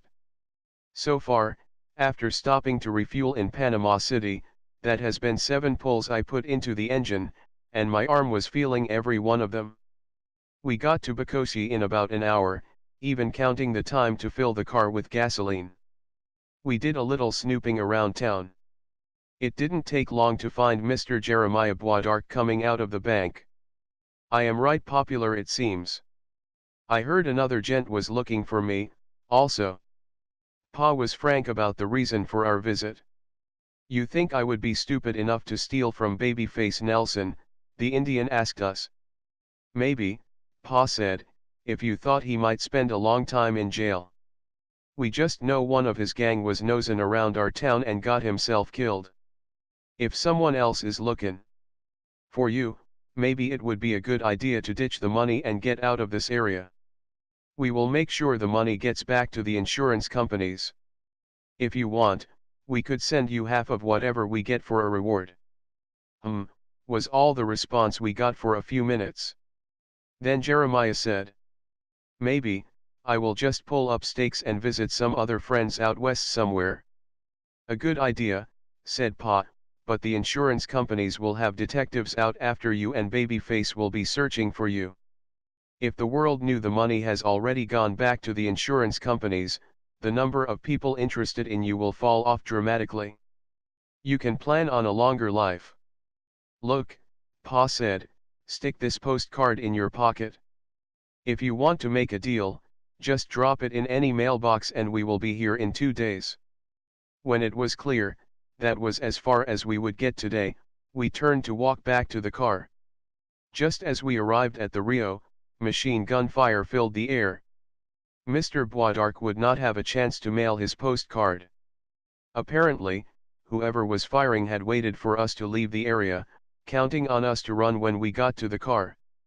Jeremiah Boisdark was on his back and blood was running off the curb into the street. A man in a trench coat and a straw skimmer and carrying a black machine gun ran over to him and was bent over Mr. Boisdark going through his coverall pockets. He pulled out Pa's postcard and Boisdark's wallet and stuffed both into his inside pockets. I lifted the shotgun off the floor of the back seat, pumped around into the chamber and leveled at the straw hat. I was standing behind the door of the car, but I had no illusions that the thin sheet steel would stop a rain of .45s. When the man heard the shotgun mechanism clatter, he stopped moving. He started to swing the machine gun toward the sound. Don't do it, mister, I told him. This is double-aught shot, and you are in perfect range. That gun of your'n won't stand a chance. Just lay it down in front of you and we will both have long lives. The trench-coated man laid the Thompson in the street. Now, lay down in the street with your arms stretched out where I can see them. Author's note to the reader, a pump shotgun can, for a short time, outshoot a machine gun. Just hold the trigger pulled and pump the loading arm.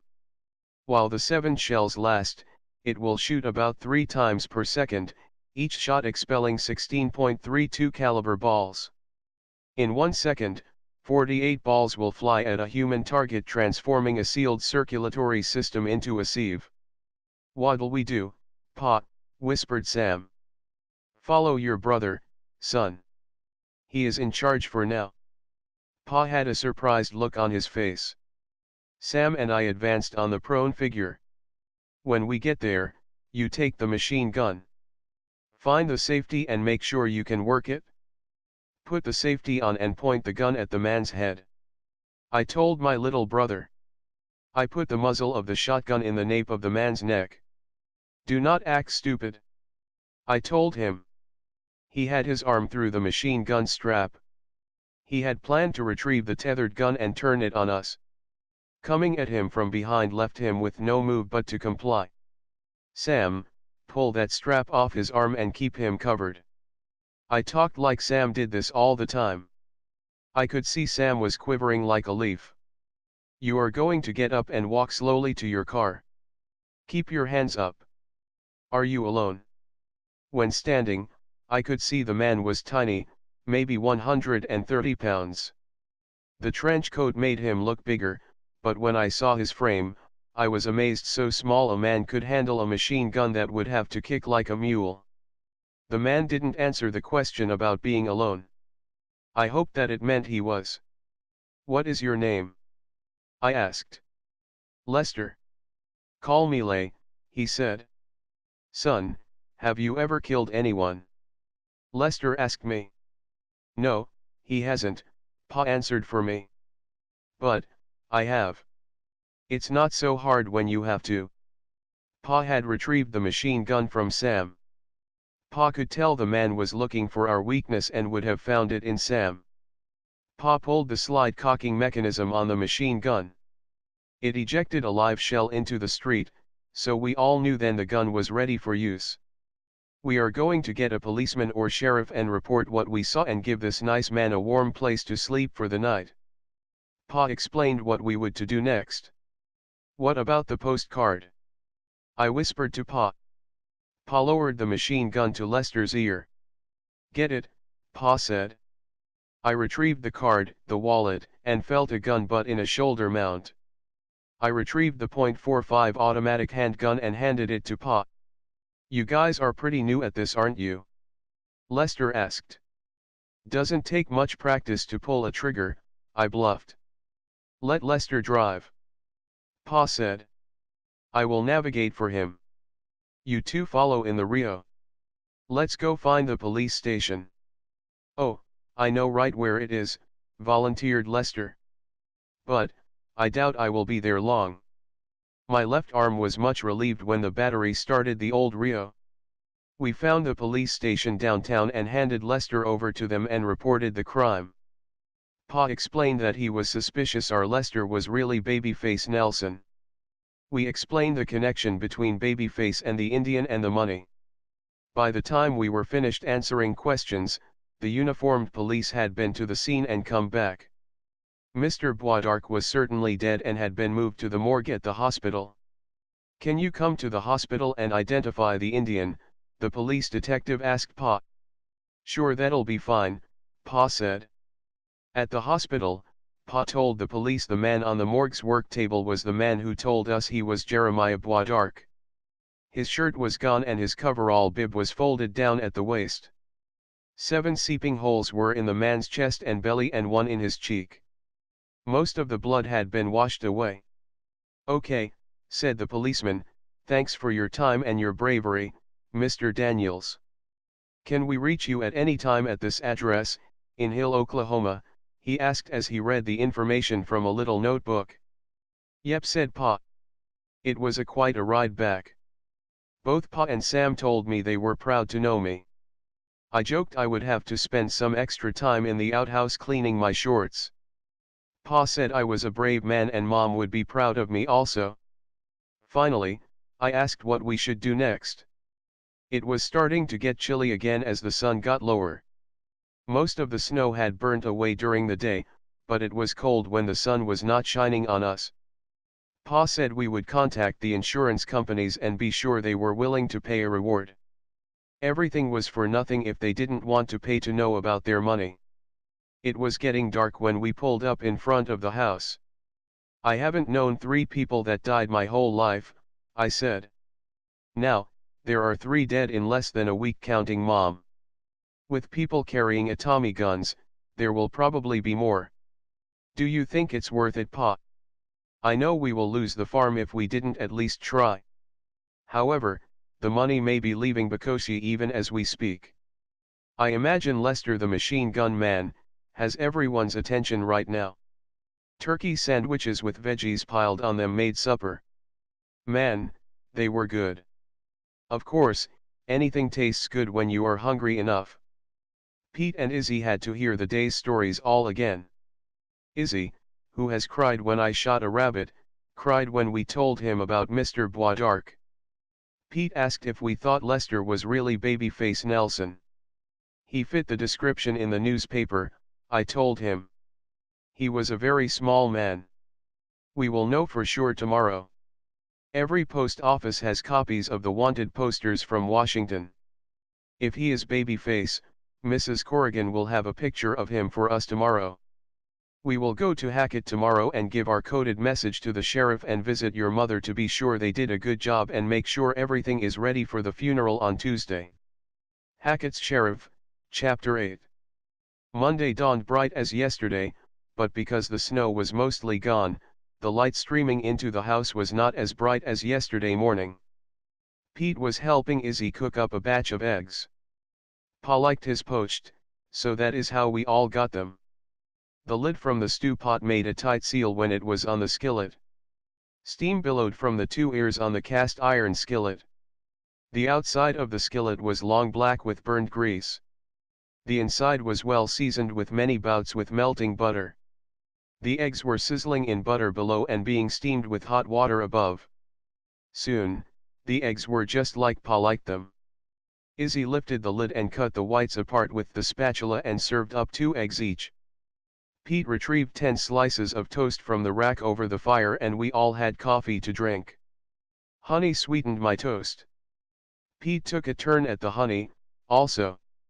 The whole breakfast passed without a word except those exchanged by the 2 cooks needed for planning and logistics. Pa pushed his dishes aside and made a copy of the plain text code. This is what we will give the sheriff, Pa announced. And this. He held up my gum wrapper key. We will say we are certain this is a good translation because of the key, but are unsure of how to untangle the letters further. We will admit we got a clue, but the message would have to be in 3 languages in just a few words and we thought that was unlikely since the coder was a criminal type. If they ask for that message, we will provide it without pronouncing it for them. Basically, let me do the talking. That should give us a couple of days before they catch up with what we know. I also have letters for the insurance companies. Let's go see Mrs. Corrigan. The battery of the Rio gave out in the cold of the night, so I was hand cranking the engine. It took 4 pulls to get it going and a lot of warming up before it ran smoothly. We unloaded in front of Mrs. Corrigan's and knocked on the door. Kevin opened the door for us and said his mother was still getting dressed. He led us to the post office. Pa asked, "Have you still got that board full of wanted posters?" Kevin said he would get it. He returned with a ring board with each poster trapped on 2 rings. The rings let you page through the posters like a fat book. Pa searched for a few minutes, then he announced he found it. The picture of Babyface Nelson was our man Lester from Bekoshi. The paper behind the Nelson poster was a reward for Lester Gillis, again his face matched our man in Bekoshi. $2,500 for information leading to arrest. $5,000 for capture of Lester Gillis. AKA George, Babyface, Nelson. Pa whistled. Ike, it looks like you already earned a reward. I would say yesterday counted as a capture. We will be going back to Bekoshi to see if the police will help us collect this reward. What's AKA? Asked Sam. Also known as, Pa explained. I reckon our Lester wasn't lying about his name. Mrs. Corrigan joined us. Sam filled her in on the big doings in Bekoshi the previous day. Ike's a hero. Sam gushed. I gave the appropriate shucks and tea warranty nothing to finish the story. I couldn't have done it without Pa and Sam there to help me. I truthfully added. You are a brave bunch, that is for sure. Mrs. Corrigan said. Pa said, if you don't mind Maggie, we need your car through tomorrow for the funeral, if that suits you okay? We were just going into Hackett to visit Letha and see the sheriff. You're welcome to the auto as long as you need it, Mrs. Corrigan said. I would be honored to ride with you to the funeral tomorrow. We can make 2 trips, no problem. Pa said. One of us will be by to pick you up at 9 o'clock in the morning, Maggie. Thank you for all your help. By the way, can we post these here? Pa held out the 2 letters to the insurance companies. Mrs. Corrigan took the mail and smiled. Sure, Zach. That's what a post office is for. The truck comes by today. The letters should be in Chicago tomorrow if the roads are clear. Be a dear and set out the flag on the sign for the truck as you leave. Again, the old car had to be hand-cranked. Pa offered to spin the engine for me. I declined and the car started on the second crank. Mrs. Corrigan and Kevin came out on the porch to see us off. Pa gave a little wave. Izzy waved enough for everyone else. We stopped at the road and Pa set the red flag on the post office sign before we headed off to Hackett. We took the overland route via the meadow to shave 10 road miles off the trip. We were in Hackett in less than 15 minutes. At the undertaker's, the man said if we could wait a moment, Mom would be ready to view. I hated that word, view. I wanted to talk to Mom and tell her all that had happened. But, all we could do was view her. Mom looked very pretty, and if you tried not to see the casket, she kinda looked like she was in a picture frame. They had sprayed flowered perfume all around. There were some flowers in the room with her that people had brought. There was a book to sign for each person who came to see her. William and Merica Neighbors was the last entry in the book before ours. Uncle Bill and Aunt Merica are in town, I said. It had been more than 10 years since I had seen them last. They had never seen Izzy at all. I guess one good thing would come from Mom's funeral was getting to see some of our relatives. Can we see them before we go back home? I asked. Maybe, was all Pa would commit. Then, we have a lot of business in town first, and it has to be okay with them also. Pa added. I'll tell you what, Ike and Sam, run over to the hotel and see if they are there. Check with them and see if lunch would be all right. We will meet them at the hotel dining room if it is okay with them. We will meet you at the sheriff's after that. What a relief. The funeral parlor was more than I wanted to bear today. I was glad of an excuse to get out of there. Sam and I ran to the hotel. Is William Neighbors here? I asked the room clerk.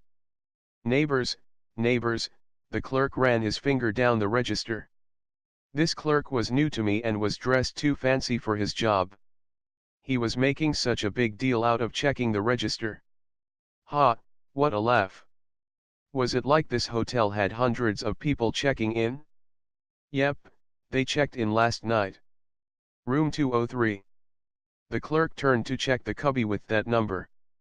There were no letters and the key was gone. Looks like they are upstairs. The clerk told us. Would you just like to go up to check? He asked us. Yes, that'll be fine. Come on, Sam. Let's see if Uncle Bill is in. I rapped twice and heard Aunt Merica's song-like voice.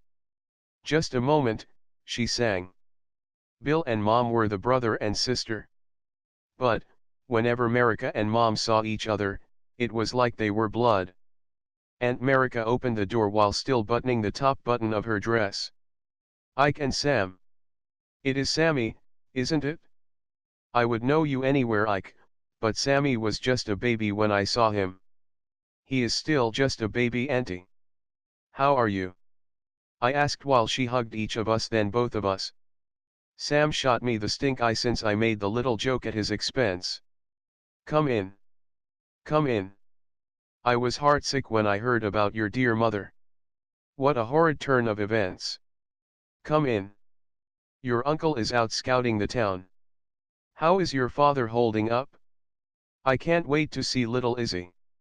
I bet he is mostly grown up. What are you two doing in school? Where is Hill, Oklahoma, anyway? We looked, but could not find it on a map. This seems an excellent little town.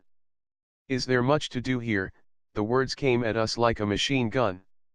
Aunt Merica is a sweetie, but her battery never runs down. We can answer all your questions at lunch. All of us are in town to check on Mom's funeral and filling out some legal paperwork. If you and Uncle Bill will be available, we will meet you at lunch downstairs at noon. Is that agreeable with you folks? Just try to keep me away, she sang happily. I can't wait to catch up everything going on at your house. I'll make sure Bill is there. He should be back already. I'll look forward to it, Auntie. And, I will bring the whole family of babies for you to play with. I tousled Sam's hair while I said the last. He slugged my arm and renewed the evil eye. We ran off to the sheriff's office. Remember, Sammy, let Pa do the talking at the sheriff's.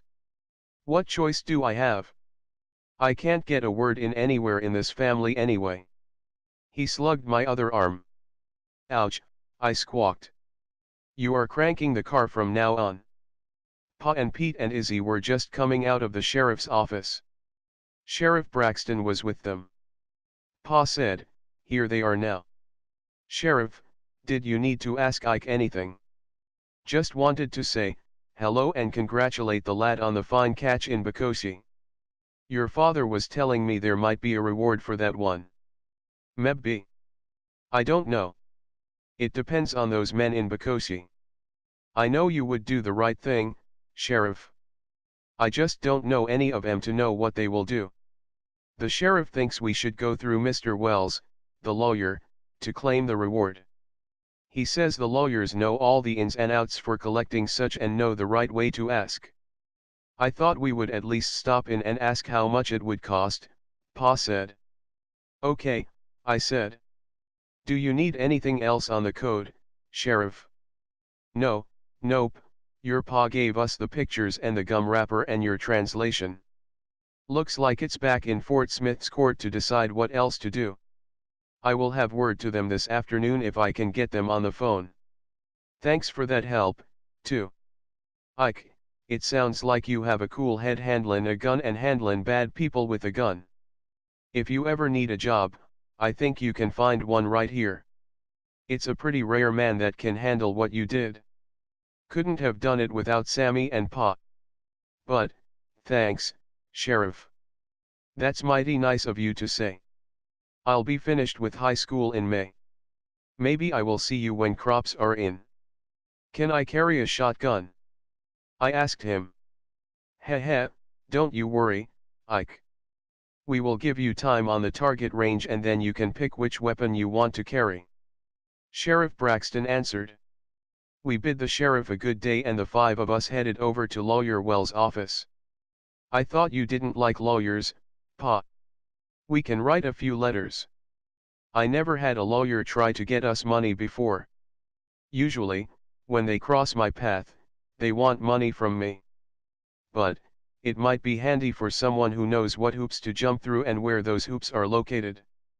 The meeting with the lawyer was cordial and he said he thought he could do us some good.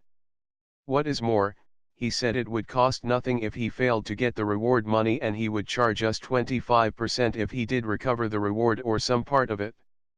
We all agreed, it was fair since he only got paid if he got us some money. We went to lunch with our relatives feeling much better about our chances of keeping the farm. Aunt Merica was holding forth telling about the latest scandals in Stillwater, Oklahoma. My little adventure yesterday did not cut much mustard compared to the mayor's daughter being in a family way with no family in sight. Mom would have loved the talk. She always said being in a house full of men was like being alone. Frankly, I didn't see the point. Nobody at the table knew the girl and Izzy was a little confused about which family way she was in. Pa let out an uncovered yawn, just as the sheriff came in. Well, I am glad y'all are still here. I was just notified by telegram that fellow you captured yesterday is loose again. A deputy was taking him to Fort Smith to the jail there. Apparently, the prisoner got hold of the steering wheel and rolled the truck down a ravine. The deputy is dead. The prisoner was ironed hand and foot, but he has had time to remedy that by now. I called Bokosi to get the particulars. The police in Bokosi said Gillis is pretty put out at you boys for capturing him. By the way, they think he is Babyface Nelson just using the name Lester Gillis. He will probably be someone else today. Pa said, he has bigger fish to fry. He was in Bokosi looking for his twice stolen money. He will probably keep looking for it. I know there is none of it here or near our cabin. Yeah, agreed the sheriff, but, he knows you were looking for it too. He might be interested in what you know. I said what I need to say. Just be careful. Check over your shoulder from time to time. Let me know if you see or hear anything. Hopefully, we can get Letha in the ground without a problem, Pa said. Ike, we are going to buy Mrs. Corrigan a new battery for her Rio. Pa dug the little roll of bills out of his front pocket. I don't want us hand cranking the auto if we need to move out fast. Take the auto down to Smitty's and see if he has a battery that'll work. Get credit if you can. We will meet you here if it doesn't take too long, or we will come down there if we are finished talking. I excused myself and went on my errand. I was glad my days as a human starter were almost over. I walked with the sheriff to his office where the car was parked. Do you really think Babyface will come here? I asked. Depends, said the sheriff. Does he know where the money is without you? If not, he will come looking for you. I don't think it will be too soon though. He won't come until he has an automobile and weapons. That's the way he works. If he is alone in this enterprise, it'll take longer. If he has help, it'll be sooner. Thanks, Sheriff. That makes a lot of sense. You got that shotgun with you, Ike? Yeah, it's under the back seat. I thought you said he would be coming later. If he is alone, it'll be later. That's what I said. He was locked in the back of prisoner transport truck. I don't see how he could have got out if he was alone. He might have help. Just so you know. This information is not for wide distribution, so keep it under your hat, Ike. Just keep that big ol' shotgun handy.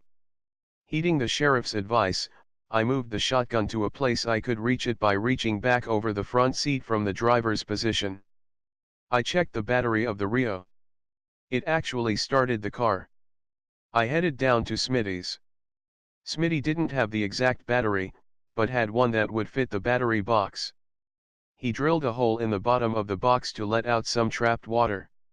He said ice around a battery was a killer because it squeezes the battery case and shorts the plates inside. Even a new battery will succumb to that problem. Make sure that hole don't plug up and it'll last you a good long time. Smitty insisted on cash because it wasn't our car and he didn't know Mrs. Corrigan. I grumbled about the $6.50 price tag. Smitty took $1 off because the old battery was a trade-in. I thanked him for that. The starter button spun the engine much faster. It fired right up. I was relieved. Pa and my brothers were coming down the street when I finished up. Pa was surprised to see the shotgun out from under the seat. I explained everything that transpired between Sheriff Braxton and me. Well, it didn't look to me like Babyface had a chance to read our address off that postcard. Even if he did, it's pretty hard to find Hill, Oklahoma even when you're standing in the middle of it. We all chuckled at our make-believe town. Why is he called Babyface? Asked Izzy. Pa said, he does have something smallish about his chin. He doesn't exactly look like a baby's face, but he looks childish in his small frame and short face. Does he like the name? Izzy asked. I don't know, said Pa. I hope I am never close enough again to ask him. For the first time in several days, we arrived home while it was bright enough to tackle some chores. Pa said, put the auto behind the house so it is not visible from the road. Sam and Pete, check if Mrs. Corrigan would mind if we took down her post office sign and just put it up the day the postal truck is coming by.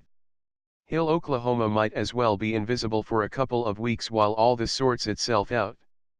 Every car and truck that drove by that afternoon was scrutinized by all the residents of Hill, Oklahoma. The post office sign was in the ditch by the county road in front of the Corrigans. It was hard to see unless you stood right on top of it. Mrs. Corrigan had made us a big casserole. She sent it home with Sam and Pete. Pete joked that the conquering hunters had brought supper home again. I hope you told Mrs. Corrigan thank you. Pa admonished. Yes, sir. We did, Sam said. Sue was grateful for the much-needed cleaning her stall received. Fresh straw was spread over the cold ground. The barn was straightened and the house was put to rights. The back door, rarely used, was opened and the path cleared out the back to where the Rio was parked. The hinges received oil to reduce squeaks front and back before the house was buttoned up for the night. It would be a peaceful sleep tonight. But, both Pa and I kept one eye open and our ears cocked for strange sounds. The shotgun was handy leaning against the front door jamb. Mom's funeral, Chapter 9. It was cloudy when we woke up. Pa clapped his hands and said, "Everybody up and at M. We have a lot to do. Get into your best duds and comb your hair." Izzy was sobbing softly while he was getting around. I sat on his bed and asked, "You gonna be okay, big guy?" He sniffed and said yes. It doesn't seem fair for all this stuff to interfere with Mom's funeral. Mom always told me, life's not fair. It's not fair she had to die so young. It's not fair for you to grow up without her. But, we will get by. And she will get by in a much better place. You know how she hated the cold? She won't have to feel the cold anymore. As to interfering with her funeral, we will go take care of her and do whatever we need to make sure she has a peaceful spot to rest. You'll help with that, won't you? Yeah, sure. It just seems like this other stuff should have come at a different time. You got that right, big guy. We will go make it as right as we can and hope that is good enough. You know it will be good enough for Mom with you helpin'. She will appreciate anything you do for her. I gave Izzy a little hug, and he gave me a little smile. I wished that I believed everything I just told him. It wasn't fair and no amount of funeral flowers would set it right. We started getting ready again. Pa actually locked the door of the house when we left. I bet it was 10 years since that old lock had turned. Pa put the shotgun into the back seat where either he or I could get at it. We headed into town. We dropped Sam and Pete and Izzy at the funeral parlor. We will both go to pick up Mrs. Corrigan and Kevin, Pa said. Wait for us here, he told the boys and the undertaker. Pa and I retraced our route back to the Corrigan place. Mrs. Corrigan came out still fastening her bonnet. Kevin had on a newish jacket, a string tie and clean shoes. You clean up well, Kev. I told him. You look about the same. He joshed me. I admit my shirt cuffs were frayed on the edges, but everything was clean, well, mostly.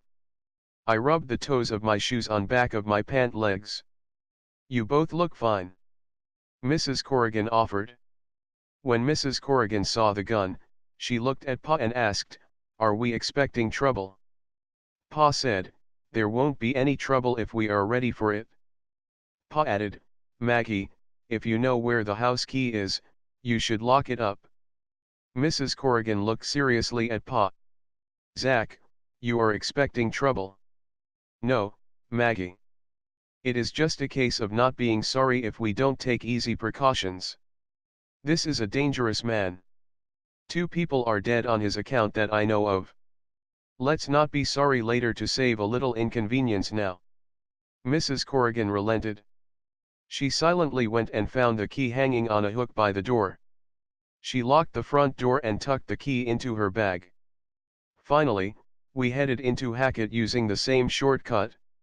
When we arrived at the funeral parlor, the horse-drawn Mariah was standing in front.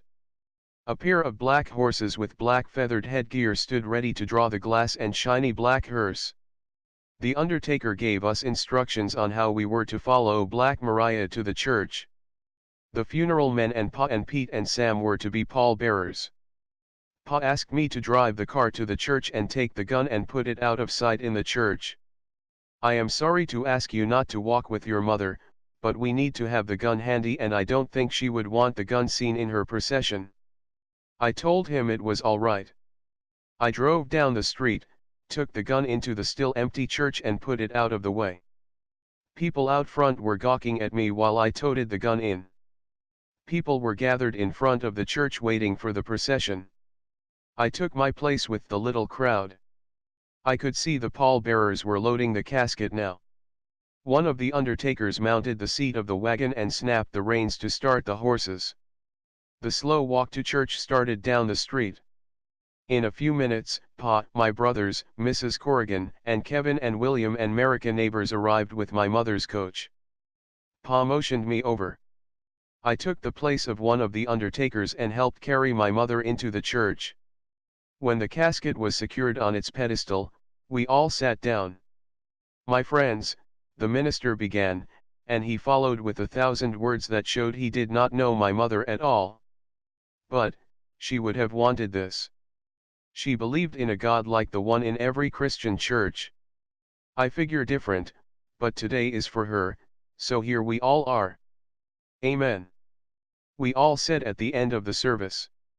The preacher announced the ladies of the church had prepared a meal for the friends and family of Letha neighbors Daniels that would be available after the burial in the common room next door to the church. He had finally said something I agreed with. Again, Mother made her slow trip to Mariah, and Mariah began the slow trip to the cemetery that was about 2½ miles out of town. I loaded up 4 older ladies in the Rio who would have had a hard time walking the distance. I put the shotgun in the boot of the car and we followed the procession up the hill to Mom's new grave. She would have liked the spot. There is an old black walnut tree to shade her. Squirrels will play here in the fall and winter. Bright-colored birds will be her flowers in the spring. Many of her friends from church are already here. Many more will be. The preacher made some more empty promises over her and recited the 23rd Psalm. So, now we leave my mother and Izzy's mother to keep our spot for us someday. Goodbye, Mom. It took all day to finish the funeral, what with the lunch at the church and all the relatives trying to pack a 10-year reunion into our fleeting minutes in town. Then Mrs. Corrigan's Rio began taking anyone who needed a ride back to their homes. It took half a dozen trips to get all the old folks and Mrs. Corrigan delivered safely to their houses. Finally, the Daniels family packed into the Rio and we started home as the sun got low in the southwestern sky. I was dog-tired when we turned into the drive up to the house. We were clustered on the porch. We checked the larder. The warmer weather made it useless for keeping food a long time. The turkey smelled bad. It didn't look like we would get another meal from the generous bird. There was some of Mrs. Corrigan's casserole, but not enough for 5 men. Pa pushed the door open. We all realized at once what it meant that the door was unlocked. Pa started to pull the door shut when we heard, "Don't do it, mister," come from inside the house. Babyface's Revenge, Chapter 10. Pa pushed the door open slowly. "Put your hands up," came from inside the darkness. It was Lester's, Babyface's, voice. I have to admit, hearing my words come back at me from him had the desired effect of completely demoralizing me. As my eyes adjusted to the dim light inside, I could see Babyface with his feet up on our table and his chair rocked back casually. A Thompson machine gun lay across his lap. Another man was seated there also. He was leaning forward and near his right hand was a double-barrel shotgun leaned upright against the table.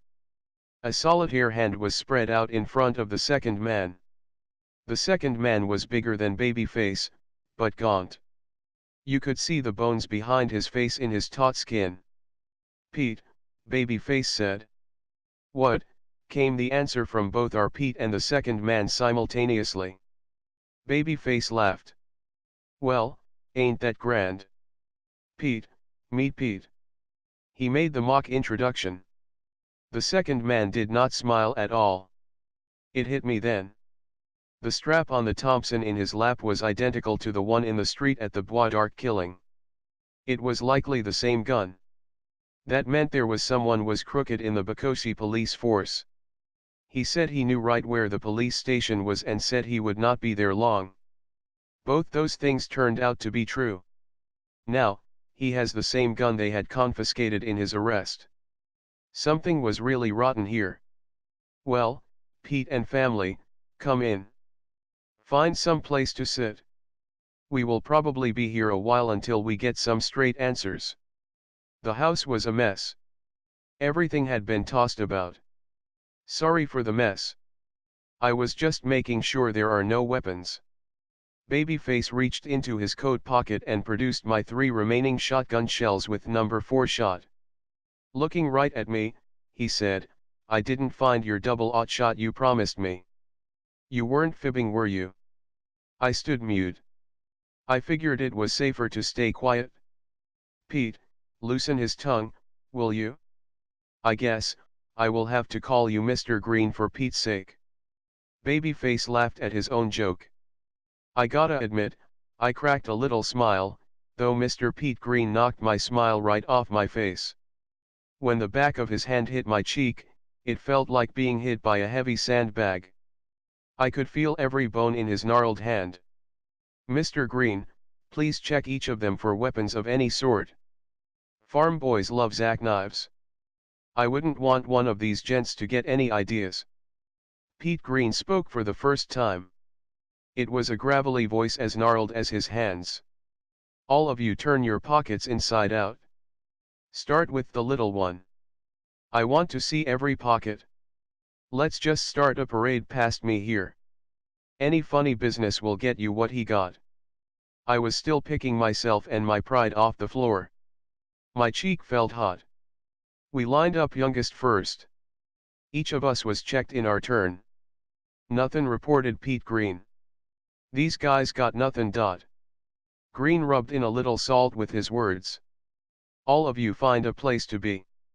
You, too," Babyface pointed to me and Pa, "sit right here." He indicated 2 chairs at the table. We sat down.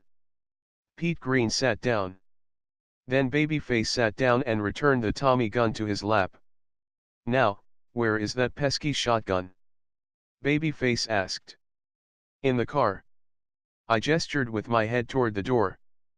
Pete Green started to stand.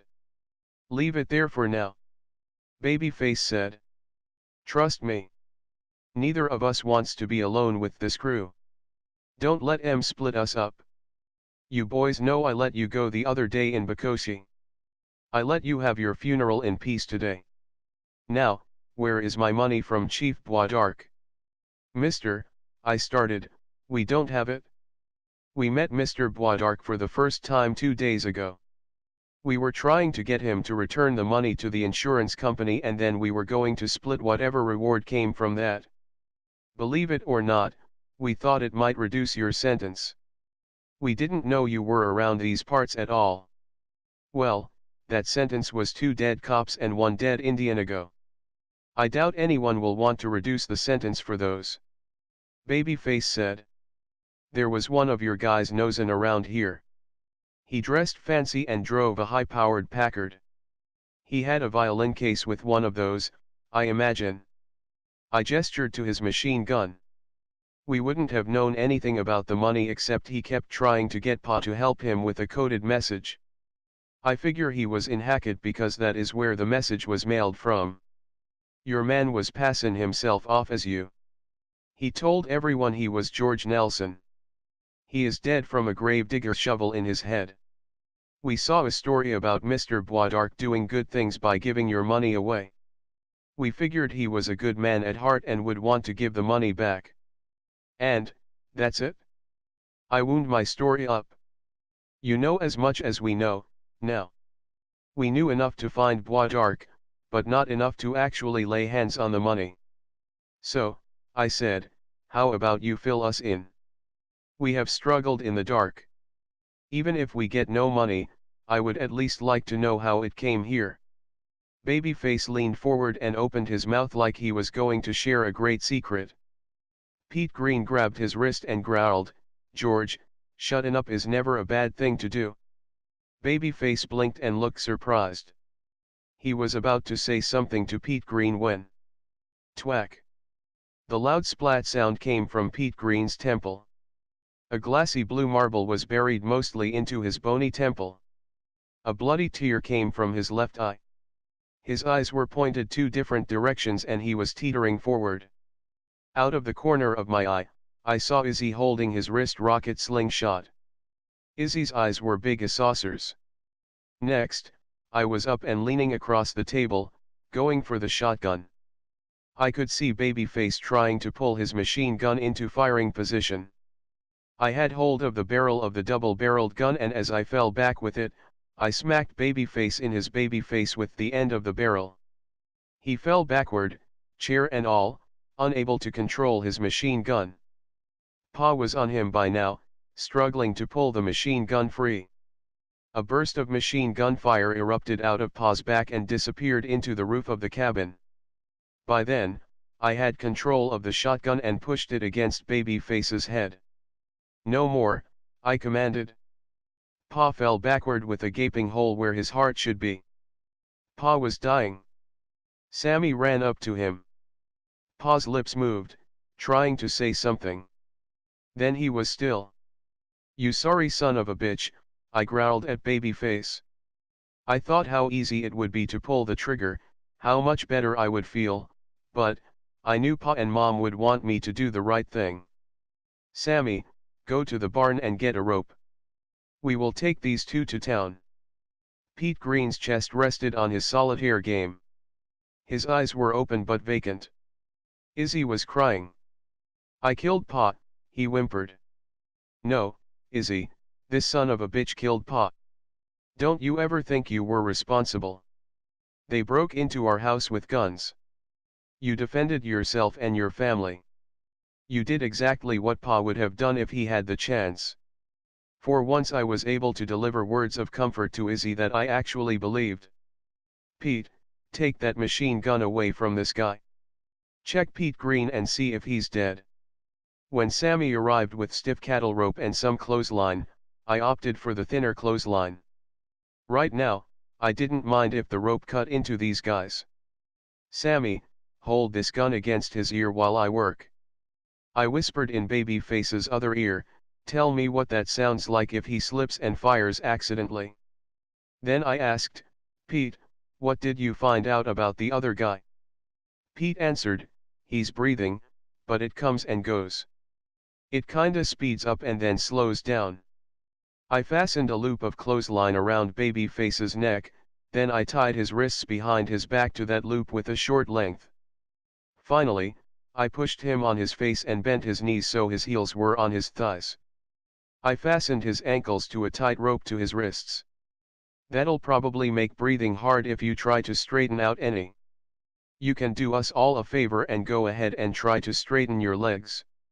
I rolled Babyface Nelson on his side and felt all over for weapons. Again, the same .45 caliber automatic came out of his coat. He looked for a minute like he might make a wise crack, but then he was silent. Soon, Mr. Pete Green was wearing a similar rig.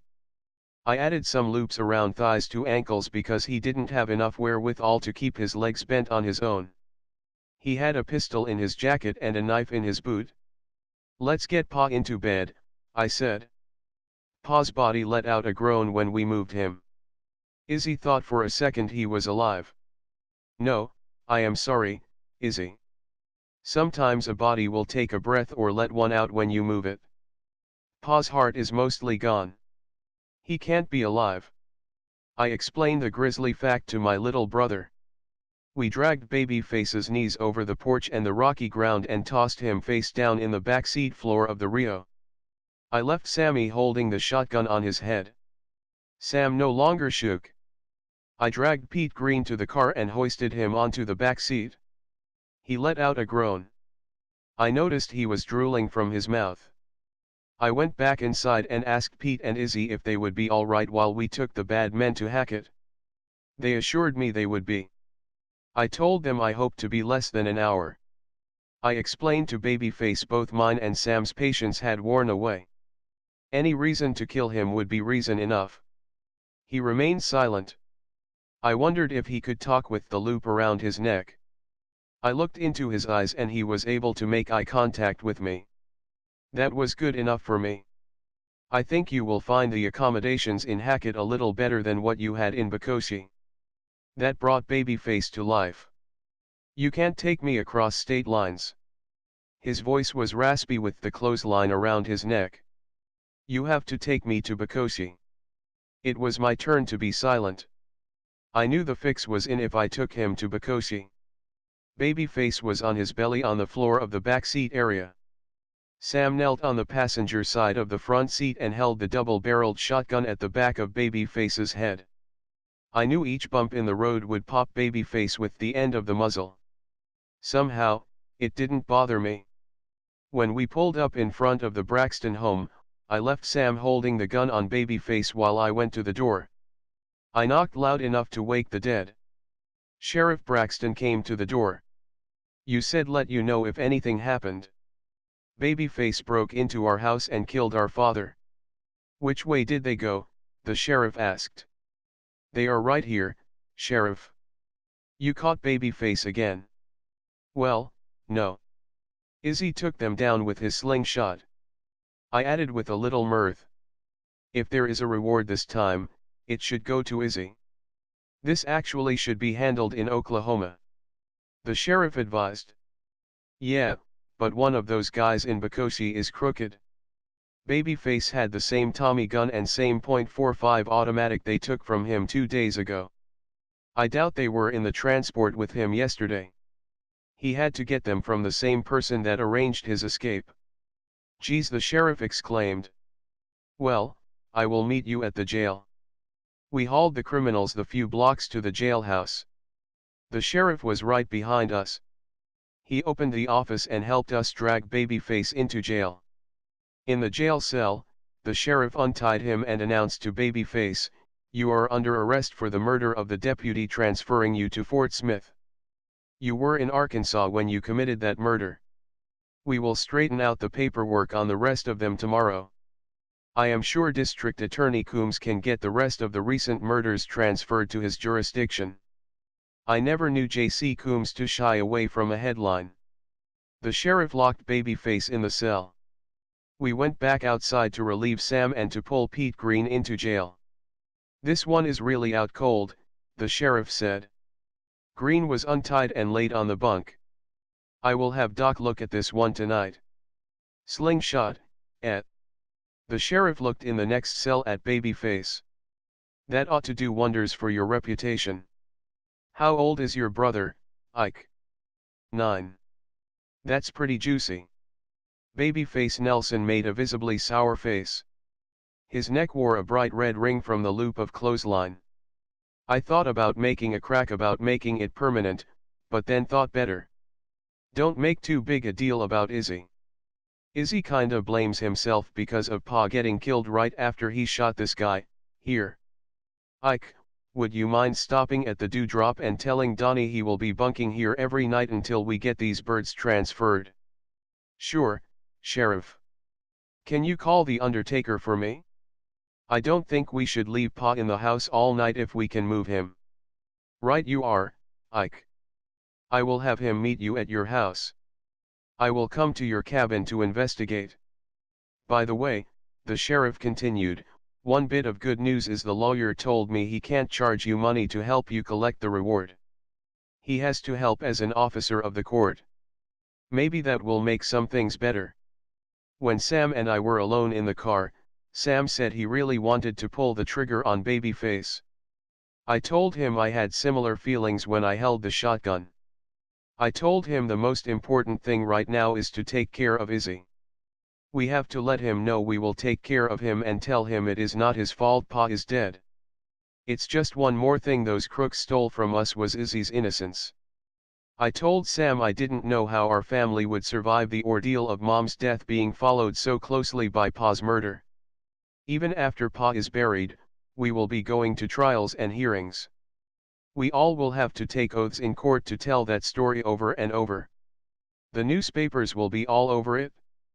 Izzy won't have a minute's peace. And, you know how cruel people are.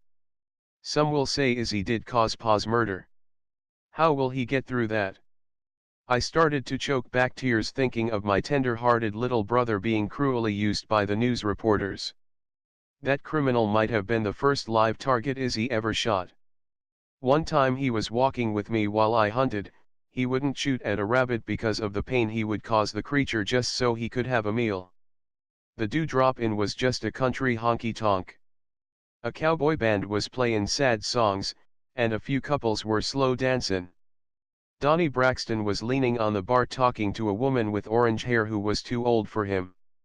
I tried to talk to him but the music made it hard to understand each other. I motioned for him to come outside. I told him the high points of the story and said the sheriff wanted him to sleep at the jail until the prisoners were transferred somewhere else. He said he would talk to the sheriff when he got off work here. Going out of town, we had to drive by the funeral parlor. As we got close, we saw the lights come on inside. Sheriff Braxton must have kept his promise to call. There would be a parade coming to our little cabin soon enough. I think it would be a good idea to see if Mrs. Corrigan could keep Izzy while all this gets sorted out. I said to Sammy. He shouldn't have to sleep where both his parents died in a single week.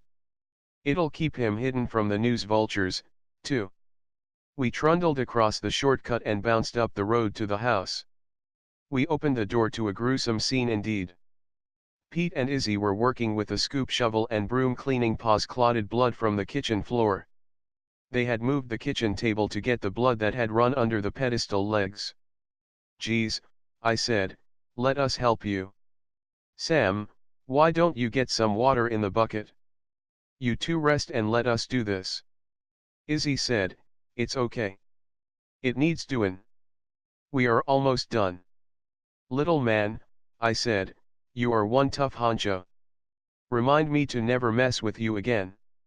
I could not have been prouder of my little brother. Still, I took the broom from his hand and took my turn sweeping up the blood into the scoop shovel. From there, it went into a bucket. From there, I took it to the top of the hill. "You will always be home in Hill, Oklahoma," I told Pa as I emptied his lifeblood out on the crest of the hill. Lights were coming up the road as I walked back to the house. The stars played tag with racing clouds. The stars always win just by standing still. 2 cars were almost to the house. The first one was Sheriff Braxton's Model A and the other was the motor hearse from the funeral home. The undertaker, Sam Waters, met me at the door. I had made a point of not learning his name when he handled Mom's funeral. Now it looked like we would be on first names basis. He shook my hand and said he was sorry for my family's troubles. "Come in," I offered to the pair. The sheriff took off his hat as he entered. I don't ever remember him with a bare head, which was bald except for a gray fringe, before. He expressed sorrow, also. It was another first. He was usually pretty frank, and did not offer much politeness. The sheriff and the undertaker both were taken aback by the sight and scent of so much blood. Truthfully, we had spread the color around trying to clean it off the floor. The scent of blood was thick in the room. I had never smelled it in a house before, only when cleaning fish or having business in the slaughterhouse brought so much of the smell of blood. Gunpowder smell still lingered from the burst of machine gun fire. "Grisly business, Ike," the sheriff said. "I am truly sorry for your family's loss and your new duties." He walked around the blood and seated himself at the table.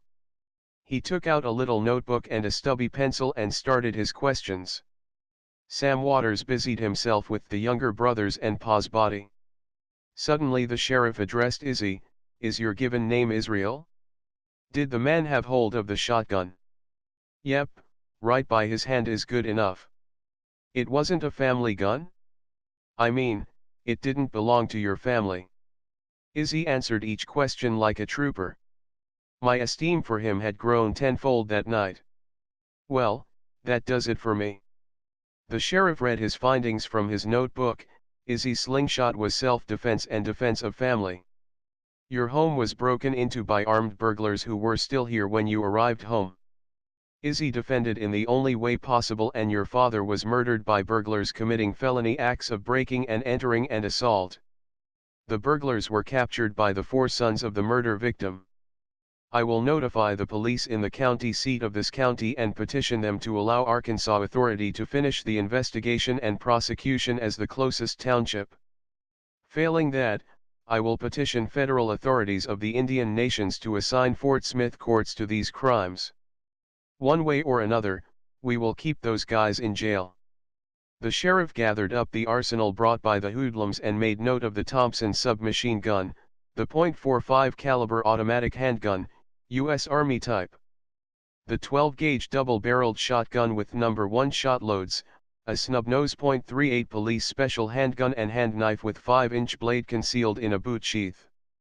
The sheriff noted the license tag of the thug's automobile and asked, "Ike, do you mind if I leave this vehicle here a while? I am plumb out a ways to get it to town." "Sure, you wouldn't mind even if it took as long as to settle who is going to try the case."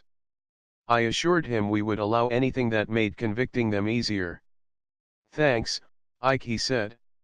"Sam, do you need help moving the body to your hearse?" the sheriff asked when he was back in the house. Closing his notebook signaled the end of his work. Pa was wrapped in his sheets. He was completely covered. The two men took hold under Pa's arms and around his legs and carried him to the hearse. Blood dripped from their bundle as they carried it. They put Pa on a little wheeled stretcher and strapped Pa's body to it. They lifted it into the hearse where the stretcher was clamped in place. Sam Waters closed and latched the doors on the back of the hearse. I shook both men's hands and thanked them for their help. I went back into our house to my brothers and began to cry. Pa's funeral, Chapter 11. A Masonic funeral is something to see. All the brothers from the lodge are allowed to wear their regalia in public. Top hats with tailed tuxedos are mixed with lambskin work aprons that are embroidered with cryptic symbols and embellished with jewels, or maybe just glass facsimiles of gems. Ribbon banners are worn across tuxedoed chests. The ribbons are emblazoned with titles like Sublime Prince of the Royal Secret. Pa's own outfit presented a problem. Since he was killed wearing his best and only suit while coming home from Mom's funeral, he had nothing to wear to his own funeral. His lodge brothers chipped in and dressed Pa in his proper dress. His title was Sovereign Grand Inquisitor General. I am told that it is the highest possible rank in the Masonic order. In addition, he wore a golden badge with the title, Order of the Rosy Cross. The pallbearers did a remarkable job. Each of them wore identical tailed tuxedos with top hats with long black ribbon hat bands that hung from the hat down to the buttons where the tails split. Each step, the 8 men, selected to be of similar height, would pause in mid-step. They did this remarkable halting staccato march in perfect cadence from the motor hearse that stopped outside the cemetery gates all the way to Pa's grave next to Mom's. It was a distance of over 100 yards. Once at the grave, his casket was opened and a rolled shroud was unrolled to cover the front of his body. The pallbearers tucked the shroud in around the edges. He was already lying on the back portion of the shroud in his casket. The members of the lodge recite call and response prayers while they sway back and forth in unison. Then, the white casket is sealed and lowered by the lodge brothers using ropes. Finally, each family member and each lodge brother helped bury Pa with a shovel full of earth into the grave. There were so many lodge brothers from all over Oklahoma and Arkansas that the casket was completely buried before they finished their parade past the grave. The Masons held a lunch for family and friends just like the church did for Mom. The trials, Chapter 11, continued. James Bowen of Bowen Funeral Home was tried in Fort Smith for the murder of Isaac Doe, also known as George Nelson. I was put into a hotel at state expense until they got around to swearing me in to identify the belongings I knew about in the Packard family funeral limousine. That was the model name from the Packard Company. The best thing about the trial was getting to see Miss Rumson every day. Sheriff Braxton had taught me about Chinese restaurants while we were eating on the state tab. My last night in Fort Smith, I treated Marion Rumson to a Chinese dinner and she treated me to a kiss when I took her home. I am looking forward to the other trials. Mr. Bowen was spared the death penalty, but he received a life sentence at hard labor in some fine Arkansas prison. I understand Sam Waters from the Hackett Funeral Home is trying to buy Bowen Funeral Home. The funeral home businesses seem unaffected by the Depression. Mr. Pete Green's trial turned into a simple competency hearing. He never fully recovered from his bout with Izzy's slingshot. He is blind in his left eye. He drools from the left side of his mouth. He has a hard time finishing sentences. He has difficulty feeding himself because, for some reason, his right arm is almost totally useless. I figure it is God's justice for Green using it to strike me. That's actually a joke. I don't think God spends much time on me or Mr. Green. Mr. Pete Green was given a lifetime berth in a fine Arkansas hospital. All of this was settled in a single day, but Miss Rumson consented to joining me for a steak dinner. Kisses were lavishly bestowed on her doorstep. I am hoping Babyface Nelson has a longer trial. In the Green hearing, it was mentioned that Pete Green was suspected of helping George Nelson, aka Lester Gillis, escape during prisoner transfer to Fort Smith. He was also suspected in the murder of Anne Boisdarc, wife of Jeremiah Boisdarc, killed at about the same time as and on the same date as Jeremiah's death. It's a funny thing about those newspaper articles about Izzy. The stories started off making Babyface sound like Robin Hood beset by the cruel 9-year-old who caused the death of his own father and got poor Babyface into trouble on his account. Then the Fort Smith Gazetteer published a list of all the people Babyface allegedly killed with a little recap of each cold-blooded crime. Soon, Izzy was compared to King David bringing down 2 Goliaths with just a sling. That was the image that stuck with the public. Thank goodness Izzy used a slingshot. Babyface Nelson slipped away from his justice again. It was decided in a one-day hearing to ship him back to Chicago to stand trial for policemen he killed in his original escape. He was to stand trial for each killing in the order he committed them. That put Pa's murder 4 down on the long list. Babyface escaped again and was seen in California off and on for a year, and then he went back to Chicago under his own steam and was killed in a summer resort near there. He did not live 2 more years after he killed my pa. I did find out at that hearing that I might have impugned the officials in Bocosi. The machine gun and .45 caliber handgun and even the .45 caliber ammo were all indeed with him in the prison transport. He was locked in the truck box in back. All of the evidence against him from the Boisdarc murder, including the weapons, was being carried in a pasteboard box in the cab of the truck. Also, the murder of his transport officer was the most tenuous type of evidence, since there were no bullet holes. The officer likely died from injuries received in the stop at the end of his trip down the ravine. Babyface maintained his innocence and that he merely took advantage of the bad luck of a truck accident to make his escape. The driver being killed and Babyface having no injuries did make it suspicious about who had made the trip down the ravine. The money, Chapter 11, continued. A curious thing happened in Hill, Oklahoma. A check arrived at the Hill, Oklahoma post office for me one day for $5,000 for the capture of Lester Gillis. The light blue envelope had a glass sign window that showed the address printed on the check inside. There was no stamp, just a printed message, for official business only. The next day, an identical $5,000 check arrived for Israel Daniels for the capture of Lester Gillis. Finally, the day after that, a check for $2,500 arrived in a similar blue envelope for Samuel Daniels for information leading to the capture and arrest of Lester Gillis. I wonder what kind of letter Mr. Wells wrote that inspired so generous of an outpouring from the cornucopia of public trust? Mr. Wells received a large bottle of Wild Turkey sipping whiskey from us for Christmas. We all had a great deal of fun at Pete's expense since the largest ran out before he got a check. However, we decided to pay off the farm, then pool the remaining money and split it 4 ways. So it turned out Pete made pretty good money for the bagging of his wild turkey. We made Pete buy the bottle of wild turkey for Mr. Wells. Pete seemed to like the justice of that.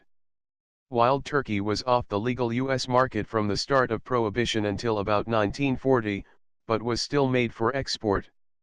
We had a friend of a friend who helped us export 1 gallon to Arkansas. I looked pretty dapper at Babyface's hearing. I was newly bathed and shaved. I was recently barbered and had a new suit. Miss Rumson had on a fine green dress that showed her figure to great advantage. I helped her out of it in her apartment later that night. My suit was wool and she was careful with it when she hung it on the chair for the night. Did I mention that Miss Rumson is mighty pretty? Afterward. History is a slippery thing. I heard it is written by the winner. There is not a word in history about Babyface Nelson ever being in Oklahoma at this time, though rumors abound about what he did there. There is no information about him being apprehended twice in Oklahoma and escaping from federal authorities 3 times in as many months. There is nothing about the town of Hill, Oklahoma or anything even to show it existed. So, all this is just a short novel about the Dust Bowl days. Pa and Maggie Corrigan were much closer than I ever dreamed. Her husband was gone and my mom was sick. She told me much later they had had an affair for 2 years before Pa was killed. It explained why she was so broke up at his funeral. I never became a Mason. My new love was a Catholic girl, and her religion bears a grudge against Masons. I became a Catholic to please her and never learned anything else about the Masonic order. I will tell you this. My brother Pete Daniels was actually the better shot between me and him. I had several shots at that flock of turkeys and did not shoot for fear of wasting the shells. He came back with a bird his first time out. Later, in World War II, he became a volunteer ball turret gunner in the belly of a bomber. Not only did he survive without a wound, but no person flying in a plane he protected was ever killed or wounded by enemy fire. One of the pilots he served wrote a letter to get Pete a commendation.